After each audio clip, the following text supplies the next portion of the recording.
Chapter 602. 2 days later, Fan Xian and his group prepared to leave Qingzhou. This trip required them to go deep into the grasslands, so it was not convenient to ride in carriages. Other than carts carrying goods, the rest of the merchants all traveled on horseback. During these 2 days, Mu Feng had already naturally established a good relationship with the merchants and agreed on a journey. Early that morning, when large numbers of merchant groups began to leave the city, the Qingzhou riders, who had once again left the city to hunt rabbits, just happened to be returning to the city. The two groups brushed past each other. The riders did not look directly at these merchants. Although their superiors would sometimes send these riders to escort these merchants, most of the time, the two sides rarely interacted. Without the Qing army escorting them, perhaps these merchants would be safer. Yi Ling, with a tired expression, sat on her horse. A few strands of black hair leaked out of her helmet and mixed with her sweat. It was sticky. She used her finger to play with it. Her gaze unconsciously flickered to the merchant group outside the city gate. It was just a glance, but it was like she was attracted by a magnet. Yi Ling furrowed her brows and looked suspiciously at a young merchant standing next to a horse in the caravan. The merchant wore a cotton robe. It was ordinary and did not appear to be eye-catching, but Yi Ling felt that it was a little strange. From this angle, she could only see the young merchant's back. It was this back that allowed Yi Ling to discover his true identity. Her expression suddenly changed. A complicated emotion flashed through her eyes. It was Fan Xian. How could Yi Ling so easily discover Fan Xian's figure? Because Fan Xian was her teacher, he had once taught her little tricks for a year. Yi Ling had also taught him the Yi family's coffin breaker without holding anything back. Their palms crossed and their bodies fought. They were familiar with each other's movements, habits, and body characteristics to a terrifying degree. Yi Ling stared in a daze at the figure's back. Biting her lip, she suppressed her emotions. She did not ride forward. Instead, she cracked her whip, called out to her teacher, and cried loudly. She knew that since Fan Xian had come to Qingzhou in disguise and had not come to see her, then it was certainly not a private matter. Rather, it was an important mission for the court. The Overwatch Council wanted to make some noise on the grasslands. If it was not an important matter, a noble son like Fan Xian would not take such a big risk and enter deep into the grasslands. Yi Ling was no longer the spirited little girl of the past. She had matured a great deal. She would not expose Fan Xian's identity in front of everyone. She only glanced deeply at his back and then silently led her horse toward the manor. After entering the government, she didn't even rest for a moment before she said, "A few days ago, the Dingzhou General's manor gave the order for the autumn hunt. It is time for us to make some moves." A general who was listening at the side felt a chill in his heart. He thought to himself that Miss was getting more and more ruthless. It was just that they had launched an attack in the middle of the night, and their men and horses were already exhausted. He explained, "The great general's orders are clear. Qing province is not within the scope of this autumn hunt. Then we'll make it ourselves." Yi Ling lowered her head. She was no longer a little girl who had come to play, but a female general with a lot of experience. Add to that her identity and background, and the words she spoke, even her immediate superior had to consider them seriously. No one knew why Yi Ling insisted on the Qingzhou army joining the scope of the autumn hunt. No one knew that the commissioner of the Overwatch Council, Fan Xian, had come to Qingzhou, left Qingzhou, and entered the grasslands. Yi Ling's suggestion was to use the Qingzhou riders to attract most of the Hu people's attention and protect the safety of the merchant group along the way. There have been especially many merchants this year. No one knows if the Hu people will suddenly go crazy. The nobles of the Hu tribe are still counting on the merchants to bring in an endless stream of goods. How could they go crazy? The general thought to himself and furrowed his brows. Don't worry about those merchants. If we send out troops, I'm afraid it will make things more inconvenient for them. Yi Ling didn't say anything. She lowered her head and thought that if the 3 roads into the grasslands were thrown into chaos, it should make it easier for Fan Xian to do things. Although she didn't know why Fan Xian had risked his life to enter the grasslands, she only knew one thing. Her teacher had always been the best at obtaining the greatest benefit from chaos. During these 2 or 3 days, There were suddenly many outsiders in the Dingzhou headquarters behind Qingzhou. Some of these people used the identities of court officials and said they were there to check on the expenditure. Some were merchants from various places. There were also hard laborers who had come to the West to make a fortune while the war was about to end. These people's identities were very messy, so they didn't attract much attention. They were only faintly divided into many small groups. There was a leader in each group. Just as Fan Xian's group left Qingzhou and began to head toward the Grasslands King's tent in search of Songji Xianling, these leaders quietly entered the general's manor. There was an important matter in the general's manor, so all the unrelated people had been chased out of the manor. Looking at the dozen or so people in different clothing below the hall, General Li Hongqing couldn't help but smile bitterly and say, Fan Xian's spending this time is quite large. The people who had entered Dingzhou were all officials and secret agents of the Overwatch Council. At this moment, in the general's manor were the heads of each department. Only one person had the right to sit in the chair below the hall. This person was already middle-aged. His hair had not yet turned white, but his gaze was tired. It looked like these 3 years in a foreign country had been unusually difficult. This person looked at Li Hongqing and bowed. The council thinks that if we want to clear out the spies in Dingzhou, we must use thunderous methods. Li Hongqing looked at this person and furrowed his brows.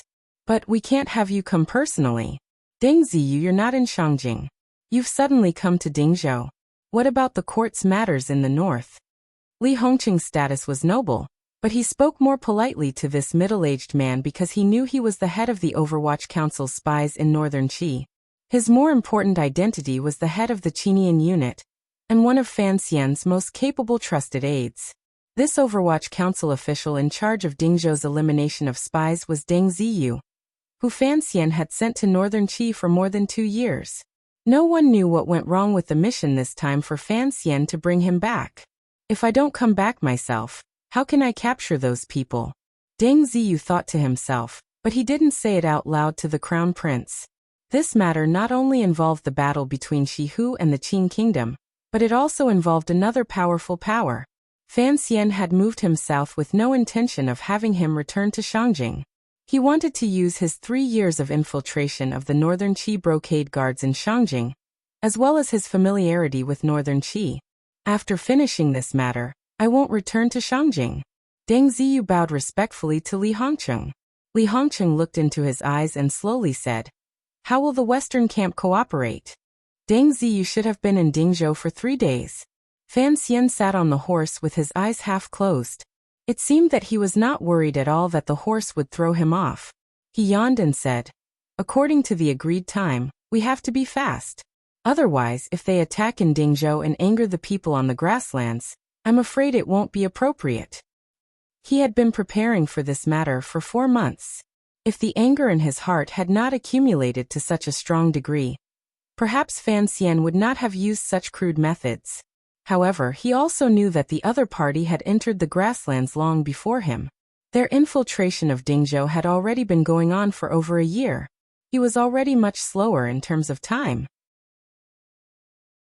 If he couldn't delay the other party's commander on the grasslands, something might go wrong. Mu Feng glanced at Fan Xian, and then at the long line of merchants in front of him. Furrowing his brows, he said, These people move too slowly. Furthermore, they will stop at each tribe along the way. If we really walk to the king's tent, who knows how long it will take? According to the original plan, Fan Xian's group of merchants should have separated from the main group of merchants yesterday.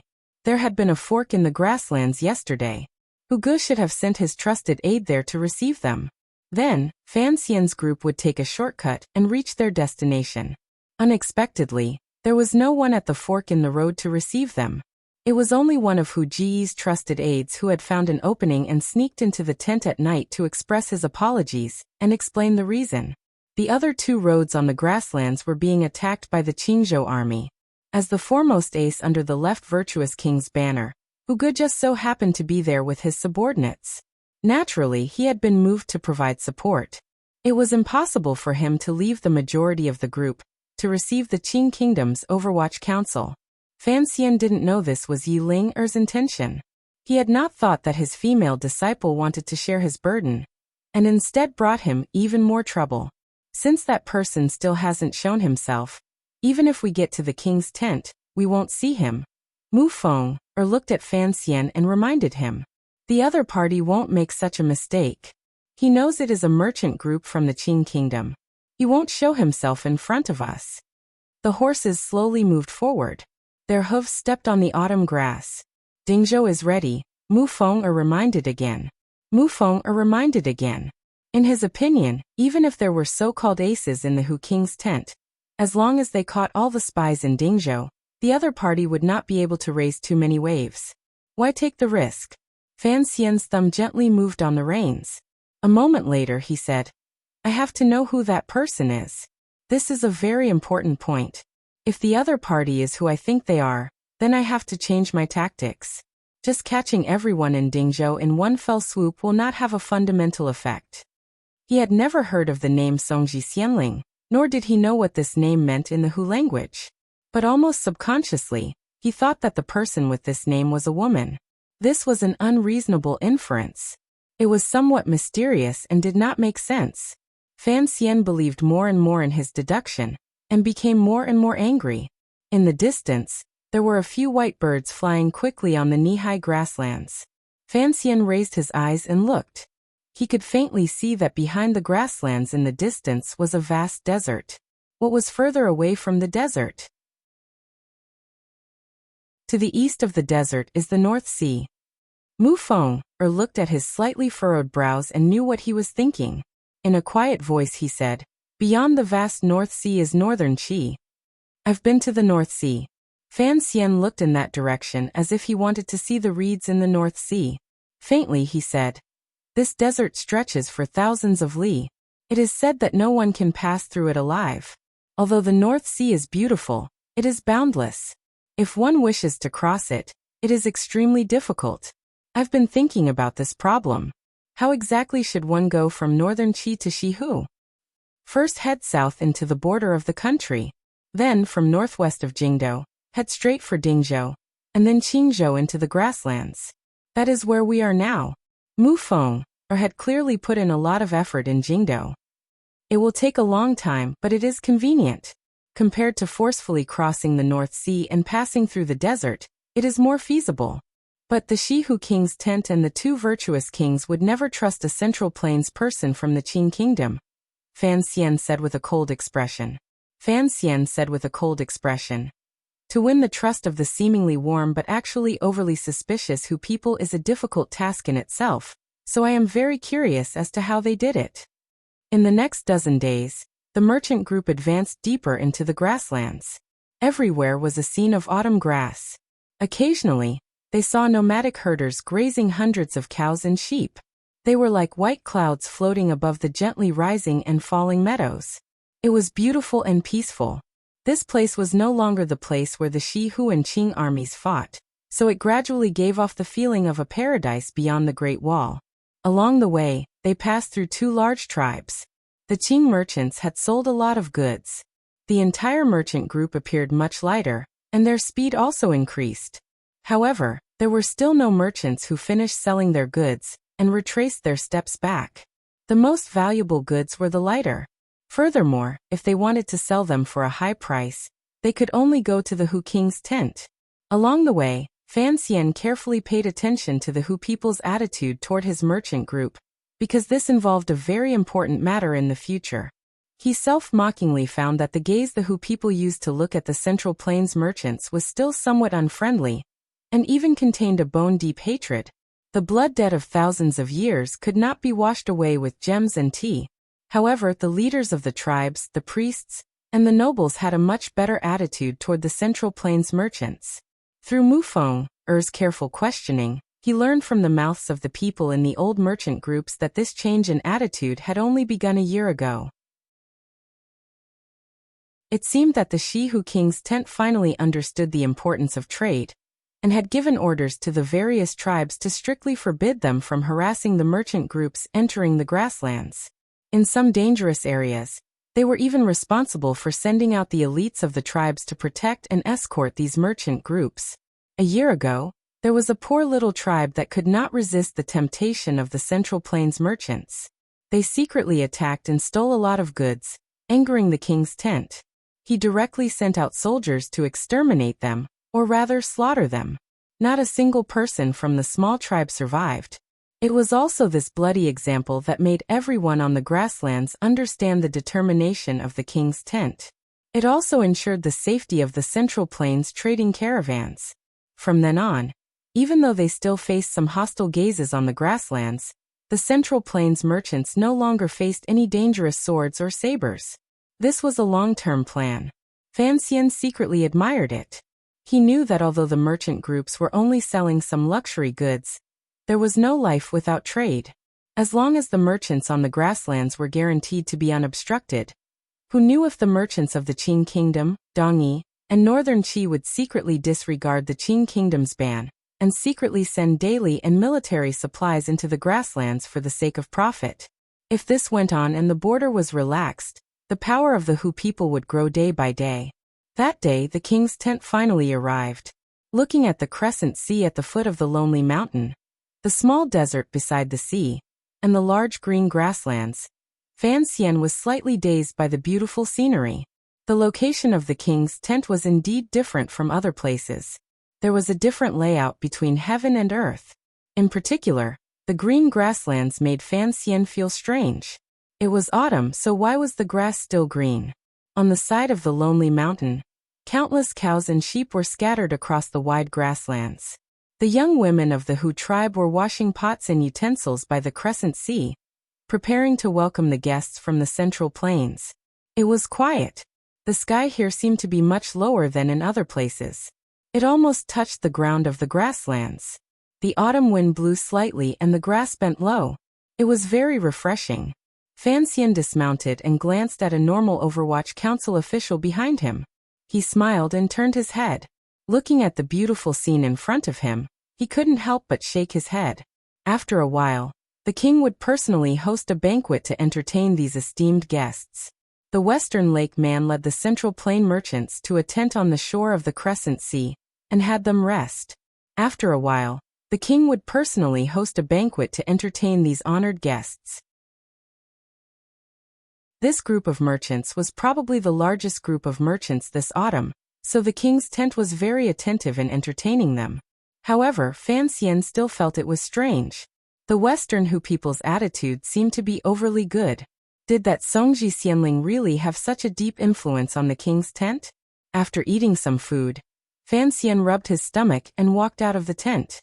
Walking to the meadow by the Crescent Sea, he narrowed his eyes and looked at the surrounding scenery. His current identity was that of a merchant. Other than not being able to spy on the king's tent, the Western Hu did not forbid these Central Plains merchants from wandering around. No one on the grasslands knew him, so there was no need to worry about his safety. His mood also lightened. The sky is vast, the wilderness is boundless. He only had time to say these words before he was interrupted by a cry of praise from beside him. Fan Xian turned his head and saw a young man walking quickly to his side and hurriedly calling out, "Good."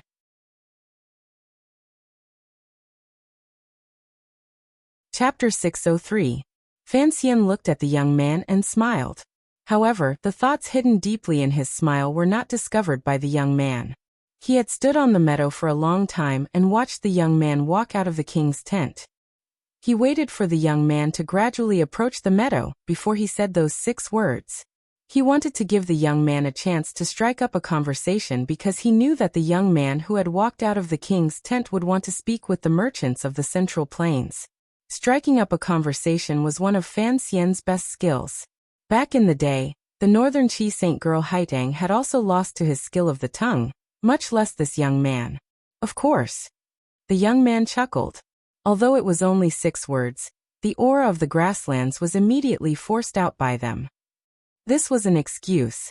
It was an excuse that the young man, who had been lonely on the grasslands for a long time and urgently needed to chat with someone from the Central Plains to relieve his homesickness, had found. His long years of working as a special agent of the Overwatch Council allowed Fan Xian to quickly make a decision in such a short amount of time. The young man's appearance was clearly not that of a Hu person, but he had walked out of the king's tent. He must have some connection to the person he was searching for, which was why he had acted. Someone from the Central Plains? Fan Xian looked at him suspiciously and asked, I didn't see you in the merchant group. When I came back last time, there were some goods I didn't sell.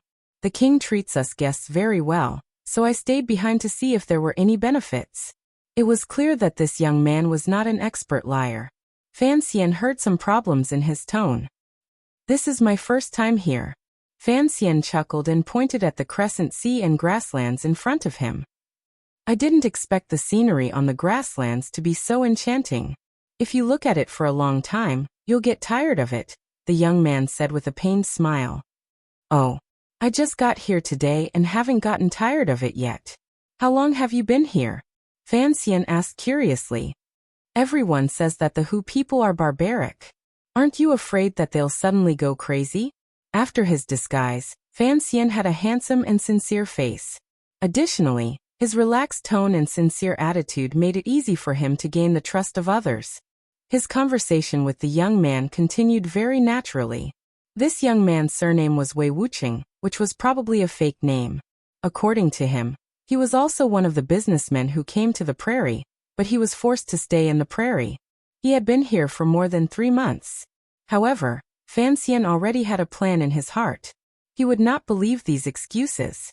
If they were merchants, how could they so easily enter and exit the king's tent? To deal with the homesick young man with sincerity, he easily got some information out of him by using the treachery in his sincerity. The young man's attire and the worn Hu leather boots revealed that he had spent a long time on the steppe. Through these conversations, Fan Xian obtained a lot of useful information. For example, there should be more than one young person from the Central Plain who had stayed in the Crescent Sea King's tent. There were at least 10 people who had stayed for a long time. There were also some slight changes in the king's tent these 2 years. In the end, this is the territory of the Hu. After clearing out the goods, Brother Wei, you should return to the Central Plains. Fan Xian sincerely invited. If you come with us, your safety will be guaranteed. Wei Wuxia paused and didn't know how to respond. Looking at the young merchant's sincere expression, he felt a bit of guilt in his heart. He didn't understand why he had talked for so long with this seemingly normal young merchant. He could feel that this conversation was very comfortable. The other party was a person worthy of trust. If Wei Wuxia's deduction got out, the entire world would probably laugh their heads off. Was the Qing Kingdom's Fan Xian someone who could be trusted? All right, I'll go ask the elders in the tribe, Wei Wuxia replied with a forced smile. Fan Xian was not stupid enough to directly point this out. He rose from the meadow and patted his bottom. Brother Wei, see you tonight. At night, the Western Hu King's tent held a banquet to entertain the merchants from the Central Plain. If Wei Wuxia was truly a merchant, then they would certainly meet at the banquet. Wei Wuxia hesitated for a moment and then explained. The banquet tonight is to entertain you. We probably won't come. Wei Wuxia doesn't have an accent, but he is certainly not a merchant. Fan Xian drank a mouthful of goat milk wine and furrowed his brows uncomfortably. He said to Mu Feng, beside him. Furthermore, he has been on the grasslands for at least a year. There are at least a dozen people with him who can enter and leave the king's tent at will. Mu Feng glanced at him and asked in a low voice. Is it the person we're looking for? It should be. Fan Xian seemed to have not expected his luck to be this good. He immediately shook his head. Wei Wuxia is not a professional spy. Otherwise, he wouldn't have made such a big mistake. I'm thinking, what exactly do these Central Plain people want to do by staying in Western Hu territory? Fan Xian put down his bowl and looked at Mu Feng. Most importantly, the person called Songji Xianling has yet to appear. Regardless of how Wei Wuxia and his group can help Western Hu, the reason the Western Hu king trusts them so much must be because of Songji Xianling. As you wish, I went to ask around, but I didn't directly say the name in fear of drawing attention, Mu Feng reported. However, during these 2 years, the chief of Western Hu has not taken a concubine. Other than his first wife, he hasn't even had a woman. Fan Xian paused for a moment. From the beginning, he had thought that Songji Xianling was a woman. That was why Mu Feng had investigated from this angle. Hearing Mu Feng's report, Fan Xian couldn't help but laugh at himself. If it really was her, how could she have become the chief's favored concubine? There's another problem, Mu Feng'er said seriously. I feel that Wei Wuqing's appearance was too coincidental, so coincidental that it cannot be explained. His words cannot be completely trusted. What if it is a trap or a misdirection? My target has never been the Central Plain people in the king's tent, Fan Xian said seriously. Wei Wuqing's appearance may seem coincidental to you, but I don't think it's coincidental at all. He shook his head and said, the grasslands and Central Plain are two completely different worlds. If you don't stay here for a year, you will not be able to understand those people's longing for home. Wei Wuqing is still a young man. It is difficult to suppress his homesickness. Seeing us merchants from the Central Plain, he wanted to come and talk and hear what interesting things have happened in his homeland. Could homesickness really make people so uncomfortable? Mu Feng'er furrowed his brows. After he had been transferred from the first bureau to the Qinian unit, he had also been sent out on missions. He didn't think it would be that bad. Seeming to guess what Mu Feng'er was thinking, Fan Xian said, there will always be a day when the missions are finished. However, those people from the Central Plain, or Northern Qi, who enter and leave the king's tent, they may never be able to return to their homeland. After saying this, he sank into silence. The reason he understood Wei Wuqing's thoughts so clearly was because Fan Xian understood how much emotion a wanderer, who found it difficult to return to his homeland, and was stranded in a foreign land would have. It was just like him. After leaving that world filled with the smell of medicine, he could never return. Although he had never thought about it, it was still difficult to suppress his longing. Even if Wei Wuqing is homesick and wants to talk to the merchants of the Central Plain, are the people in the king's tent not afraid that he will spill the beans? He is using the identity of a merchant.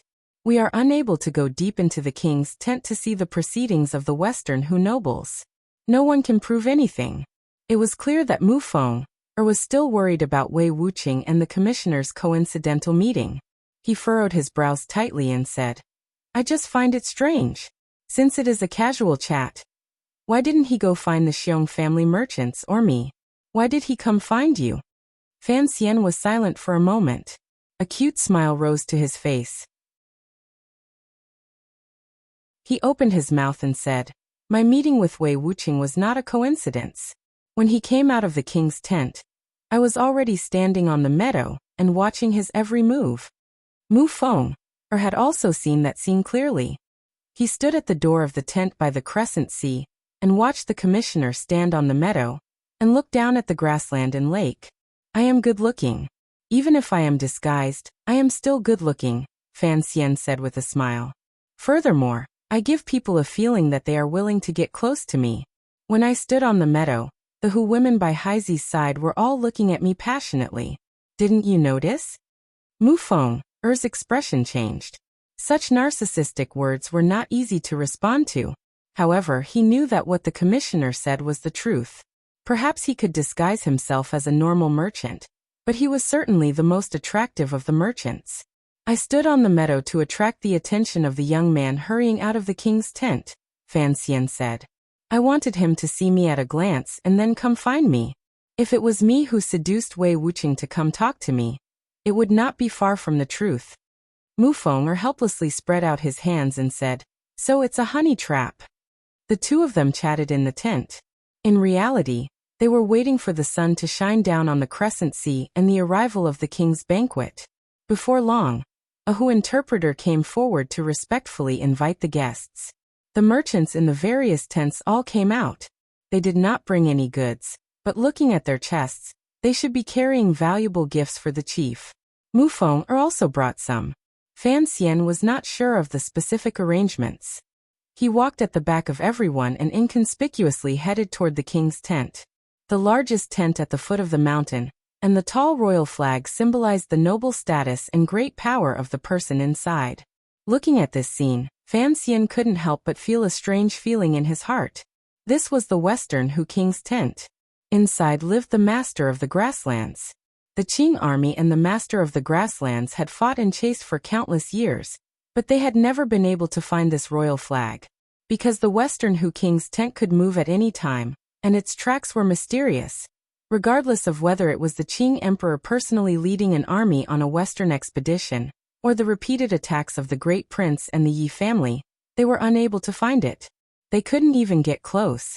Fan Xian's footsteps moved slowly. He thought to himself that the king's tent, which tens of thousands of iron riders could not get close to, was right in front of him. This kind of attraction and temptation was incomparably great. However, he immediately calmed down. The Western Hu king's tent dared to make such a declaration in front of the world.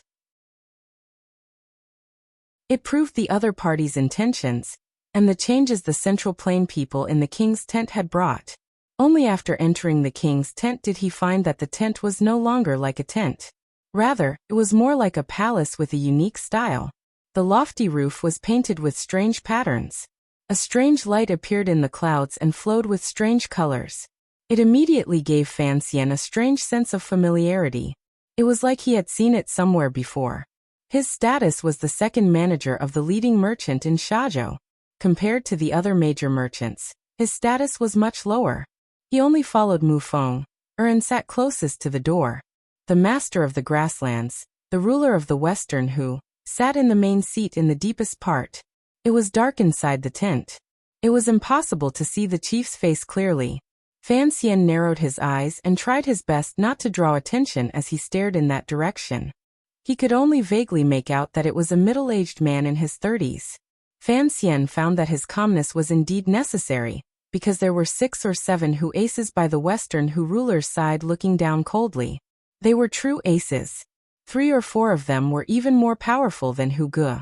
Fan Xian lowered his head and quietly estimated that even if he performed to the best of his abilities, he could at most deal with 4 people. Furthermore, the king of the grasslands, whose face was hidden in the darkness, sat steadily and with the power of a wolf and tiger. It was impossible to tell how powerful he was. To want to capture the Tiger King in the tiger's den was not bravery. It was stupidity. Furthermore, Fan Xian did not have the awareness of being a suicide squad of the Qing army's iron riders. Thus he lowered his head and nibbled on the leg of lamb. He was silent and listened. It was a pity that there was not much information to remember at the banquet. The mutton was not bad, and the Hu tribe servant girls who poured the wine were filled with a healthy beauty. However, the praises of the merchants and the passionate toasts of the great lords on the left and right were truly annoying to listen to. The king of the grasslands was not as rough as Fan Xian had imagined. After more than 2 hours of banquet, the chief had only said 3 sentences. It was these 3 sentences that made Fan Xian feel a glimmer of coldness. Although his tone was polite, there was a sense of intimidation seeping through it. In the detailed intelligence reports of the Overwatch Council, there were not many records of the chief. For one, the king's tent had always been secretive. For another, due to the continuous attacks of the powerful Qing kingdom and the successive defeats of the Western Hu, the chief's control and influence of the court was far from what it used to be. The reputation of the left and right virtuous kings had gradually grown. When the father of the current chief died, there were even rumors of choosing one of the 2 virtuous kings to succeed him. Although the chief had inherited the court with great difficulty, the entire grasslands faintly regarded the 2 virtuous kings as the most powerful. The Qing kingdom's intelligence work had long turned toward the 2 virtuous kings' tents. They had somewhat overlooked the chief. No one would have thought that the young chief in his early 30s would be able to control the situation on the grasslands so well, and begin to greatly weaken the power of the left and right virtuous kings. In particular, he stood his ground against the opinions of the masses, and welcomed the Man tribe brothers from the snowy plains in the north. He brought the tens of thousands of Man elites into the personal guards of the court. His power immediately increased explosively. Furthermore, there were so many people from the central plain in the chief's tent. What exactly did he want to do? As Fan Xian drank, he wondered about the chief's thoughts in the darkness. The chief seemed to sense something strange. Furrowing his brows, he raised his head. His eyes revealed a hawk-like gaze as he swept his gaze across the banquet. He didn't discover anything. When his gaze landed on the door, Fan Xian was drunkenly peeking at the bulging chest of the Western Hu girl beside him. With a glimmer of caution and reluctance, he played the role of a merchant's attendant very well. It was still the same old saying. The Qing Emperor and Fan Xian were the two most powerful actors in the world. After the large banquet, countless merchants had been forced to drink by the Hu people. The oil lamps hung high in the tents, giving off wisps of black smoke. The chief and the left and right Gai kings had all gone to rest. Only the two masters and the good men of the Hu tribe remained, relentlessly grabbing the Central Plain merchants and forcing them to drink. Fan Xian and Mu Feng had long passed out from being drunk. They were carried back to their tents. It was a pity and rejoicing that the Western Hu people's actions were not as preposterous and shameless as the Central Plain people slandered them. At least, in the tents of these Central Plain merchants, there were no seductive Hu women as beautiful as wildflowers. After the lamp went out, Mu Feng sat up with great difficulty. Turning his head, he saw Fan Xian's bright eyes. The gaze was like a wolf's. Involuntarily, his heart froze. In the common house in Qingzhou, Mu Feng had also seen this kind of gaze. It was completely unlike the usual gentleness and coldness of an adult. He didn't know if it was the knife-like autumn wind on the grasslands that made some ruthlessness in Fan Xian's heart resurface. Fan Xian handed over a hangover pill and didn't say anything else. He walked out of the tent. Taking advantage of the cover of the night, he passed through the Hu people's camp and came to the foot of the lonely mountain behind the Crescent Sea. He tied up his clothes and climbed up the mountain. Just as he was about to climb to the top, he found a protruding rock. Sitting on the side of the rock, he took out a small tube from his clothes. Very seriously, he fiddled with it a few times. He then stretched out the small tube and brought it to his right eye. It was the newest telescope produced by the palace treasury. Fan Xian had personally designed it and was the first to use it.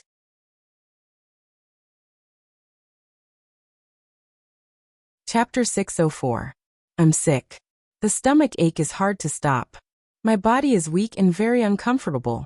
That's all for today. If I can't hold on tomorrow, I will ask everyone for leave. In the black night sky, the multitude of stars was so beautiful it made one's heart palpitate. The faint silver light shone on the crescent sea below the mountain and reflected countless blinking eyes. The grass by the lakeside was soft and the wind was light. It seemed to be talking quietly to people in their dreams. Countless tents spread out from all around the crescent sea toward the depths of the grasslands. Faintly, the lights of the lanterns reflected the stars in the sky. Most of the herdsmen's tents were dark and quiet, bathing in the starlight. Fan Xian's hand holding the cylinder froze slightly. He watched motionlessly at the movement near the king's tent by the crescent sea. It was not until a long time later that he put down the cylinder. Lowering his head and pulling in his knees, he sank deep into thought. The chief of Western Hu walked into the small tent and did not come out for a long time. There should be aces of the Hu tribe guarding in the darkness all around. However, the entire defense system was much looser than usual. Probably the chief did not want the aces of the court to be too close to the tent. Who lived in that small tent? Fan Xian pressed his dry lips together. His mood was slightly gloomy. Perhaps this discovery was a bit strange. Even stranger than Wei Wuqing's coincidental encounter, but Fan Xian did not suspect anything. The Hu people would never imagine that someone could watch everything on the shore of the Crescent Sea from a high and distant mountain. This was not something humans could do. Science and technology were the first productive forces. Fan Xian's fingers gently rubbed the cylinder telescope and he licked his lips. He did not leave. Instead, he waited quietly until the chief walked out of the tent. The 30-year-old chief of Western Hu wore a thin cloak. He did not have his knife by his side. After he walked out of the tent, he turned his head and bowed slightly. Looking at his expression, it seemed he did not want to leave. A cold and mocking smile appeared at the corner of Fan Xian's lips.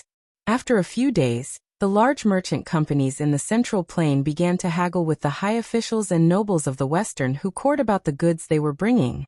In order to wait for the people rushing over from the two virtuous kings' tents, the time was delayed by 2 more days.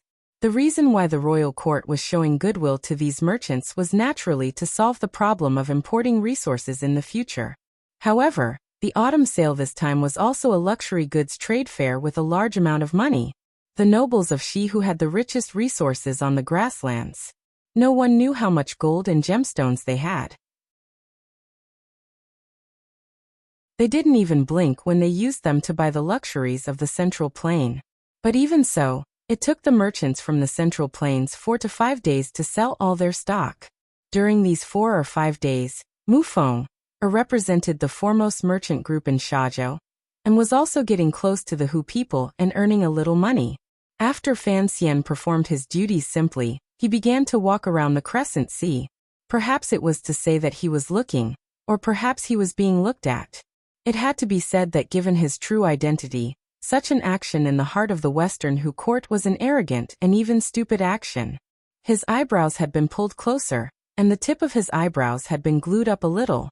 His skin color had changed slightly, but his handsome face remained the same. Thus, when he walked on the meadows and sand dunes near the Crescent Sea, he was always met with countless burning gazes. Although the women of the Hu tribe were not as open as the Central Plain people slandered them, their attitude toward relationships and beautiful men was much more passionate. If Fan Xian could show off the muscles hidden under his clothes, he believed that this kind of passion would be like a fire in autumn and directly swallow him up. However, he didn't want to develop a relationship with the Hu tribe that could never have an ending. He walked around the Crescent Sea and only chatted with Wei Wuqing. Of course, no one knew whether or not he had hidden the thought of attracting another person's attention in his subconscious. The conversation with Wei Wuqing went well. This young man from northern Qi had probably been on the grasslands for a long time. It was rare for him to meet someone as good to talk to as Fan Xian. Occasionally, he would come to talk to him. From their conversation over the past few days, Fan Xian gradually understood some things. However, in the last 2 days, perhaps Wei Wuqing had received some kind of warning. He was more careful with his words. At the same time, Fan Xian found that there were a few more pairs of attentive gazes around him. Fortunately, it did not cause too many problems. The main thoughts of the nobles in the king's tent were still on the merchants and the power they represented. Fan Xian, the pretty boy in the eyes of the Hu people, did not attract much attention. Every night, he would climb the precipitous and lonely mountain on time. Holding a pair of binoculars, he spied on everything by the Crescent Sea. Late at night, the chief did not leave his king's tent every night to go to the small tent. But the frequency was unusually high. Fan Xian had long investigated. The small tents behind the king's tent were where normal Hu tribe servant girls lived. It was not very strange. What was strange was why the chief wanted to go there. What was strange was that Fan Xian and Mufeng found that it was very difficult to get close to the small tents. There were many people protecting the small tents in secret, cutting it off from the world by the Crescent Sea. After waiting for 4 consecutive nights, Fan Xian became more and more confident in his deductions. However, he couldn't help but think mockingly that the master of the grasslands seemed to be acting a bit too respectful. Chilichuan. Under the Yin mountain. The sky was like a dome. It covered the fields. The sky was vast. The fields were boundless. The wind blew the grass to reveal cattle and sheep. Does anyone know where Chilichuan is? Does the Yin mountain refer to the mountain behind Haizi? Many of the tents near the court had been withdrawn. The area around the Crescent Sea became empty and quiet. The herdsmen who lived in search of water and grass had their own places to go. Without the goods brought by the merchants from the Central Plains, the leaders of the various tribes led their people back home.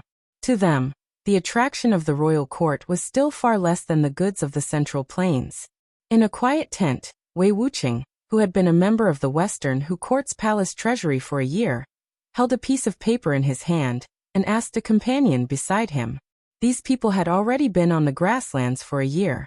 They helped the chief handle political affairs and gather intelligence. They had played an important role in the rise of the court. The Qing army's autumn hunt had already ended. The grasslands were preparing to welcome the arrival of winter. There were no major battles to prepare, so Wei Wuqing began to fall back on his old habits. Do you think you're still in Shangjing? Do you think you can still participate in the imperial examinations? One of his companions was clearly not in a good mood. He mockingly said, "When you have nothing to do all day, you just hold poems and songs and read them. Do you even know where you are?" Wei Wuqing was not angry. He chuckled and said, "This poem was given to me by a friend. It describes the scenery of the grasslands very well, so I memorized it. However, I don't understand two of the lines. These people carefully savored it, and found that it was indeed the case. The words were simple, but they had a grand aura. It was not something a normal person could write. Just like this, the poem, "The sky is boundless and the fields is boundless," began to be remembered. It then spread to the Hu people around the court. It was then translated into the Hu language, and sung by the Hu women as they waved their leather whips. It did not spread widely, but rumors were better than binoculars. They were born with wings, and were even better than Yi Liuyun's lightness skills. A serving girl carrying a jug of goat milk heard it as she passed by the tent. She stood outside the tent, and gently put down the earthen urn. She stared blankly for a while before wiping her milk-stained hands on her clothes. The chief also learned of this poem that night, but he did not pay much attention to it. There were too many things that a mighty ruler needed to consider, and he did not think that this poem could bring about any problems. He was only asked by someone to ask a few questions. When he found out that Wei Wuqing had heard it from the merchants, he did not care. The merchants of the Central Plains had already left the court for 3 days. Would he chase them back just for a small poem? Chief Yu did not care much about this matter, so when he discovered that the servant girl carrying the goat milk urn had suddenly disappeared the next day, he flew into a rage. It was as if someone had dug out an extremely important treasure from his heart. Fortunately, the serving girl had left a letter and advised him not to be impatient. She would be back soon. Only then did the chief stop the idea of sending cavalry to chase after the merchants of the Central Plains. On the grasslands, the autumn grass grew long and covered the roads leading in all directions from the court. Of course, there were no roads on the grasslands to begin with. As the horses trod more, there were naturally roads. In the direction of Qingzhou, a day's journey from the court, there was a large expanse of flat plains. It was incomparably quiet. The autumn sun hung low and was filled with a sense of desolation.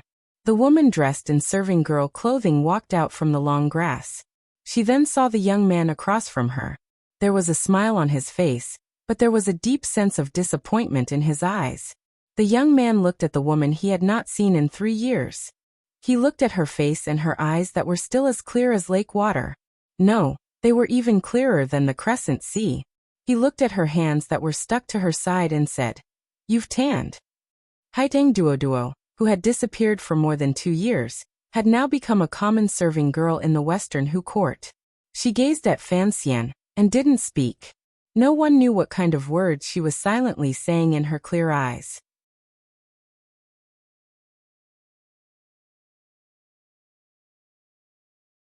Chapter 605. That year in Hangzhou and Jiangnan, Yi Luyan had toppled a building with one strike of his sword. Not long after, Haitang had received the Northern Qi Empress Dowager's edict and floated back to the north. After that, Fan Xian and the two of them had never seen each other again. They only occasionally exchanged letters. However, the shocking change in the autumn of the 7th year of the Qing calendar severed the correspondence between the two of them. The Northern Qi saint girl, Master Ku He's true last disciple, and the present leader of Tianyi Dao had mysteriously disappeared from everyone's sight. Even the Northern Qi people didn't seem to know where she had gone. Fan Xian had had the 4th Bureau of the Overwatch Council and Baiwa brothel search all over the world for news of her, but they still came up empty-handed. She had disappeared so decisively and completely that it gave people the feeling that Haitang Duoduo had never existed in this world. Fan Xian knew that this woman had once existed and would certainly exist somewhere in the world. She was watching him and doing something because he had once held her hand and touched her heart. However, he had not thought that the missing Haitang Duoduo would appear on the grasslands to the west of the Qing kingdom. Furthermore, she had stayed on the grasslands for 2 years and changed her name to Songji Xianling. "Do you not have anything to explain to me?" Fan Xian looked into her eyes. His heart throbbed slightly. Slowly he said, "For example, why you are here, the matter of the knife and everything related to Su Bida." Su Bida, the name of the chief of Shihu, couldn't help but carry a strange sense of mockery when spoken from Fan Xian's lips. It was not strong, but it pierced the heart. Haitang immediately raised her head and gently combed a strand of hair at her forehead. "Since you have already come, presumably you have investigated everything clearly. Why ask me again?" Haiding was dressed as a Hu tribe-serving girl with a leather hat on her head. She looked mischievous and cute, particularly with the strands of hair poking out from the brim of the hat, making her appear even more childish and beautiful. However, Fan Xian's tone remained icy. Some things, it is one thing for me to find out. It is another for you to tell me personally. My anger lies in being hidden from me and used by others. You know my personality. Haiding was slightly startled. She pulled her hands out of her clothes and placed them in front of her. Very seriously, she gave Fan Xian a half bow and said, "My apologies." Although it was only 2 words, it was filled with remorse. Fan Xian looked at her. His expression did not change in the slightest. He also did not open his mouth. He only waited for her to give him an explanation. "Let's take a walk." Haiding did not explain why she had come to the plains, nor did she explain why those blades had appeared in the hands of the Hu experts. She only very naturally suggested that the 2 of them take a walk on the vast plains. Fan Xian was silent for a moment, and then said, "All right." Parting the knee-high grass, the 2 of them left the path hidden in the grass and walked towards the depths of the uninhabited grassland. At this time, the autumn sun was hanging high in the sky. The little insects were agilely moving in the grass. It was quiet all around, but there was a greenish-yellow color in front of them, blankly looking towards the end of the sky. The man and woman had their hands in their clothes. They were like 2 little dots in the sky and earth, maintaining a steady speed as they advanced towards the end of the sky. If there was nothing else in this world, perhaps the 2 of them would be willing to walk like this forever, and not talk about the problems that would tear at one's heart and liver, and not talk about stories that would gradually pull each other apart. However, there were blue skies and white clouds in the sky, and wretched autumn grass on the plains. The 2 of them walked between the vast heaven and earth. In the end, they belonged to the mortal world. Even the way they walked now was difficult to be as harmonious as it was in the past. Was this not a heart-shaking loss? It has been many years since the Taoist sects have infiltrated Shihu. However, it has never been of much use. It is always difficult for the Hu people to trust the strategists of the Central Plains. The autumn wind gently blew against Haitong's red face. She sighed gently and opened her hands, feeling the vast aura of the grasslands. In a quiet voice she said, "Shihu has been beaten into a mess by the Qing army. If we want the Hu people to become a force that can stand against the Qing kingdom, even if it is a force that can slow you down slightly, it is still a very difficult matter." Fan Xian was silent and listened intently. Haitong walked slowly and looked at the sun hanging over the grasslands in the distance. Narrowing her eyes, she said, 2 years ago, before my teacher passed away, he gave me this mission." "What mission?" "Help the chief unify the grasslands and establish a country." Haitong looked at him expressionlessly. "As you know, although the Hu people are good at fighting, there are countless tribes that are only nominally controlled by the court. As a whole, they are like scattered sand. If they are unable to unify the grasslands and establish a true country, how can they slow down the Qing kingdom's pace of unifying the world?" Fan Xian smiled coldly and said, "In order to stop the Qing kingdom, you are willing to allow a new grasslands kingdom to rise on the grasslands. Have you ever thought that if the Hu people truly become powerful, what will it bring to the world?" Without waiting for Haitong to speak, he stared into her eyes and said, "When we were in Hangzhou, you once reminded me that the Hu people are ambitious and cruel by nature. For thousands of years, they have always taken pleasure in killing. Unexpectedly, you now want to put on armor for this pack of wolves.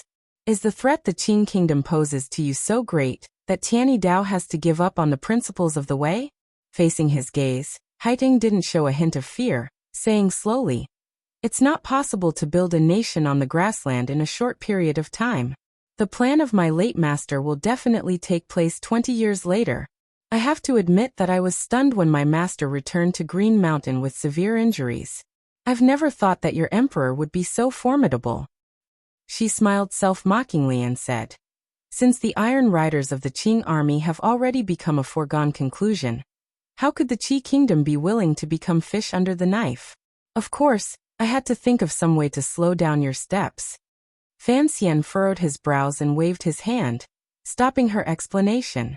Straightforwardly he asked, This plan is indeed sinister and far-sighted.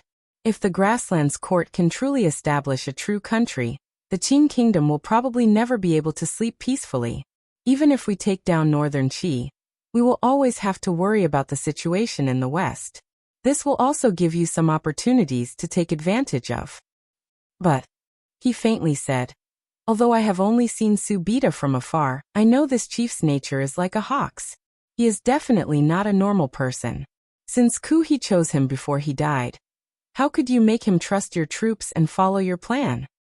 You said earlier that Tianyi Dao's intention to infiltrate the Western Hu court is not something that has happened in a day or two. How can you do all this? Fan Xian lowered his head to look at the small leather boots on Haitong's feet. Northern Qi people have already begun to enter the Western Hu court to manage political affairs for Subita and make plans. Presumably, other than civil officials, there are also some military advisors who understand the Qing military situation. How did you convince the Hu people to accept these northern Qi people? You're talking about Wei Wuqing and the others, Haitang replied lightly. They are not all northern Qi people, Haitang replied lightly. There are also people from Dongyi and the Qing kingdom. Fan Xian looked at her with slight surprise. Haitang continued lightly. These people are only capable people hired by the chief with a large sum of money. They don't know me or my position in the court. What I need to do is to convince the chief, a ruler with a heart as wide as the sea and sky, that he should be good at accepting all outside wisdom. To subdue the four seas, he needs to use the people of the four seas. Fan Xian's brows were furrowed tightly. Looking at her, he said, but you still haven't explained why Subita, such an ambitious person, would listen to everything you say. You have to know that in the Hu people's tribes, women never have much of a place. Haitang smiled slightly. A glimmer of interest suddenly appeared on her plain face. Looking at Fan Xian, she asked, do you think I'm using a honey trap? Fan Xian paused and didn't know how to respond. He had long discovered that the chief had entered Haitang's tent more than once at night. Furthermore, it was clear that the chief had some feelings for Haitang. Haitang smiled and looked into Fan Xian's eyes. Sighing, she said, I wasn't born as beautiful as you. Even if I wanted to use a honey trap, I don't have the capital. At this moment, a strange thing happened between the two of them. When Haitang sighed at Fan Xian's appearance, her arm seemed to rise uncontrollably. Her fingertips trembled slightly and touched Fan Xian's cheek. Sliding an inch across his face, the light touch of her fingertips against his skin was so bone-deep that it touched the deepest feelings in the bottom of their hearts. When the two of them realized that such a warm scene had occurred, they immediately froze. Fan Xian's body was slightly stiff.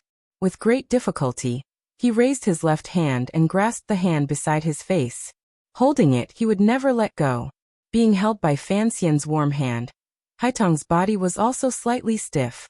I found that it is difficult for the two of us to walk as harmoniously as before. Fan Xian held her hand and quietly said. Perhaps the amplitude of the swing is not the same. If we hold hands, would it be better? But the steps are still not the same. Haitang had a serene and peaceful smile on her face, but her words carried boundless regret and disappointment. I have to try. Fan Xian didn't care what she was thinking. Holding her hand, he continued to walk deeper into the grasslands. There were only the two of them in the world. At least in this moment, there was no need to say such unpleasant things. Are you jealous? Haitang half leaned on Fan Xian's shoulder. Their hands were held tightly together. It was as if they were both afraid the other would suddenly let go. At this moment, they were sitting on a meadow. Below the meadow was a small lake. Across the lake was the gradually setting sun. The golden rays of the setting sun drew a golden line on the surface of the water. Occasionally, a few wild ducks flew across the surface of the water, squawking strangely. This scene was very familiar. It was as if they were still in Jiangnan, by the lake, and it was still the same two people. Why would I be jealous? Fan Xian said with some dissatisfaction. Subita was able to suppress the left and right virtuous princes in a few short years. The power of the court is the most powerful on the grasslands. Although you helped, he is indeed powerful. In the end you are still jealous, Haitang said with a slight smile. Her face did not have the pride of a normal woman, nor was there a trace of uneasiness. It was as if she was only stating a fact. Without waiting for Fan Xian to speak, Haiteng leaned her head on his shoulder. This woman's shoulders had shouldered too many things since she was young. Although no one knew how old she was or where she was born, her identity as the saint girl of Northern Qi and the successor of Tianyi Dao forced her to shoulder all of this. She would also have a day when she was tired. She also hoped to unload the heavy burden on her shoulders, and then lean on a shoulder she could rely on. At this time, I came from the grasslands in the north. My name is Songji Xianling. I am the lost princess of the Karna tribe. Haiteng gazed in a daze at the setting sun across the lake and slowly said, on the grasslands in the north, I helped many people and led the last group of tribes moving south to the grasslands of Shihu. The children of the tribes that came to the south earlier acknowledged my identity as the princess of the Karna tribe. Thus, the chief had to pay attention to me, at least at the beginning, to the power behind me. Karna? Fan Xian turned his head and looked at her bright forehead. Faintly he said, to go around in such a big circle, in order to not make Su Bida suspicious, He has truly put in a lot of effort. Although Haiteng had said it simply, Fan Xian knew that the northern man could not withstand the cold of heaven's might, and were forced to move south. There were countless deaths and injuries along the way, but they still left tens of thousands of riders on the grasslands. For Haiteng to be recognized as the leader by these northern tribes, she must have paid a very difficult price. The reason Chief Su Bida's court was able to sweep away the resistance on the grasslands in such a short time was largely because he had stood against the opinions of the masses and accepted his brothers from the northern grasslands. Thus, he had obtained the support of the tens of thousands of northern man riders. Looking at it now, Haiteng was probably part of this support. You are the northern Qi saint girl. Suddenly, you have become the saint girl of the northern tribes. Are you not worried that your identity will be exposed? Fan Xian said quietly. I believe in your intelligence and ability. The chief will certainly not be able to do without your help, particularly after seeing some results. However, your identity will always be a major problem. Expose what identity? Haiteng straightened her body and smiled slightly. Expose my identity as the successor of Tianyi Dao? Fan Xian thought it made sense. Even if Chief Su Bida knew Duodwa's true identity, it would not have any effect on his choice. But what about the tens of thousands of riders from the northern tribes? That was the greatest source of Haiteng's involvement in the matter of Shihu. If they found out that the princess of the Karna tribe was a fake, what would happen? Logically speaking, if Haiteng's identity was exposed, the northern Qi people's plot would collapse. This should be something that Fan Xian and the Qing people would be most happy to see. For some reason, Fan Xian believed that Haiteng would not make such a mistake. Perhaps the already dead Master Ku he would not have not thought of this link that could easily go wrong. Thus he listened quietly to Haiteng's explanation. What do you know about Karna? In the past, the court tribe of the northern grasslands had already been wiped out by Commander Zhang Qingfeng a few decades ago. From then on, the northern tribes were a group of dragons without a leader. Additionally, Shang Shanhu was guarding the northern gate, so they could not cause any more major trouble. Haiteng looked calmly into his eyes and said, What did you like to ask me the most in the past? Fan Xian's brows were furrowed tightly. He didn't know what connection these two questions had, but it was an important matter. He thought about it seriously. A moment later, he hesitantly said, I like to ask you how old you really are. He smiled and explained, Although I don't mind older women falling in love with younger men, I was afraid that you would be 40 or 50 years old and rely on your youthful skills to deceive a pitiful person like me. An old cow eating young grass. How innocent is the young grass. A slight blush appeared on Haiteng's face, but it disappeared in a flash. Shortly after, she smiled and said, I still haven't answered you because I don't know how old I am. Fan Xian was silent. He knew that Haiteng was an orphan girl who had been carefully cared for by Master Ku He from a young age. I am 19 this year. Haiteng suddenly stared seriously into his eyes and said, My mother was a princess who escaped from the Karna court. Fan Xian didn't hear these words clearly. He thought to himself, 19? Then, when he gave her the aphrodisiac by the North Sea, she was only 14. Was he teasing a lowly or poisoning a youth? This girl was indeed younger than him. Wait, princess? Mother? The car in a court? He abruptly stood up and looked at Haitang in disbelief. Haitang was sitting hugging her knees and watching the ducks dancing on the lake with a peaceful expression. It was as if she didn't realize what a shocking secret she had just told Fan Xian. You are really the princess of the Karna tribe, Fan Xian said in a trembling voice. When it came to everything on the grasslands, he had calculated clearly. He had laid out all the countermeasures to the plot coup he had left behind. Even exposing Haitang's identity at the right time was part of his plan. He had not thought that Haitang's ability to influence the chief and secretly help the grasslands court build a country was not based on a fake identity. She was a princess. Haitang hugged her knees and placed her head gently on them. Looking at the pool of water and golden light in front of her, confusion appeared in her eyes. In a quiet voice she said, "You are indeed calmer than me. 2 years ago, when I heard about my past from my teacher, my reaction was much greater than yours."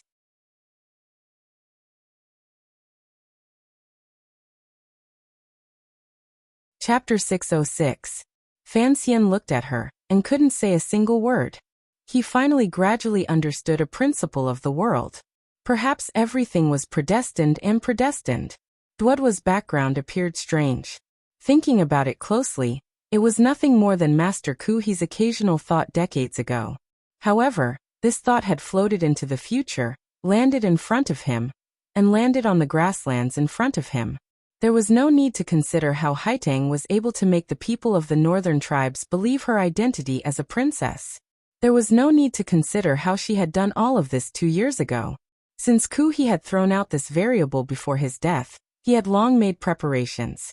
Kuhi had deceived his brother and left behind a bloodline of the Ka-Erna court. How could he not have left behind some sort of keepsake or something similar? More importantly, your parents? Fan Xian asked quietly as he looked at Haitang's rarely seen dazed face. Haitang hugged her knees and didn't move. She felt this man's affection in her heart. He didn't ask about the grasslands and didn't press her. Instead, he immediately thought of the thing she cared about the most.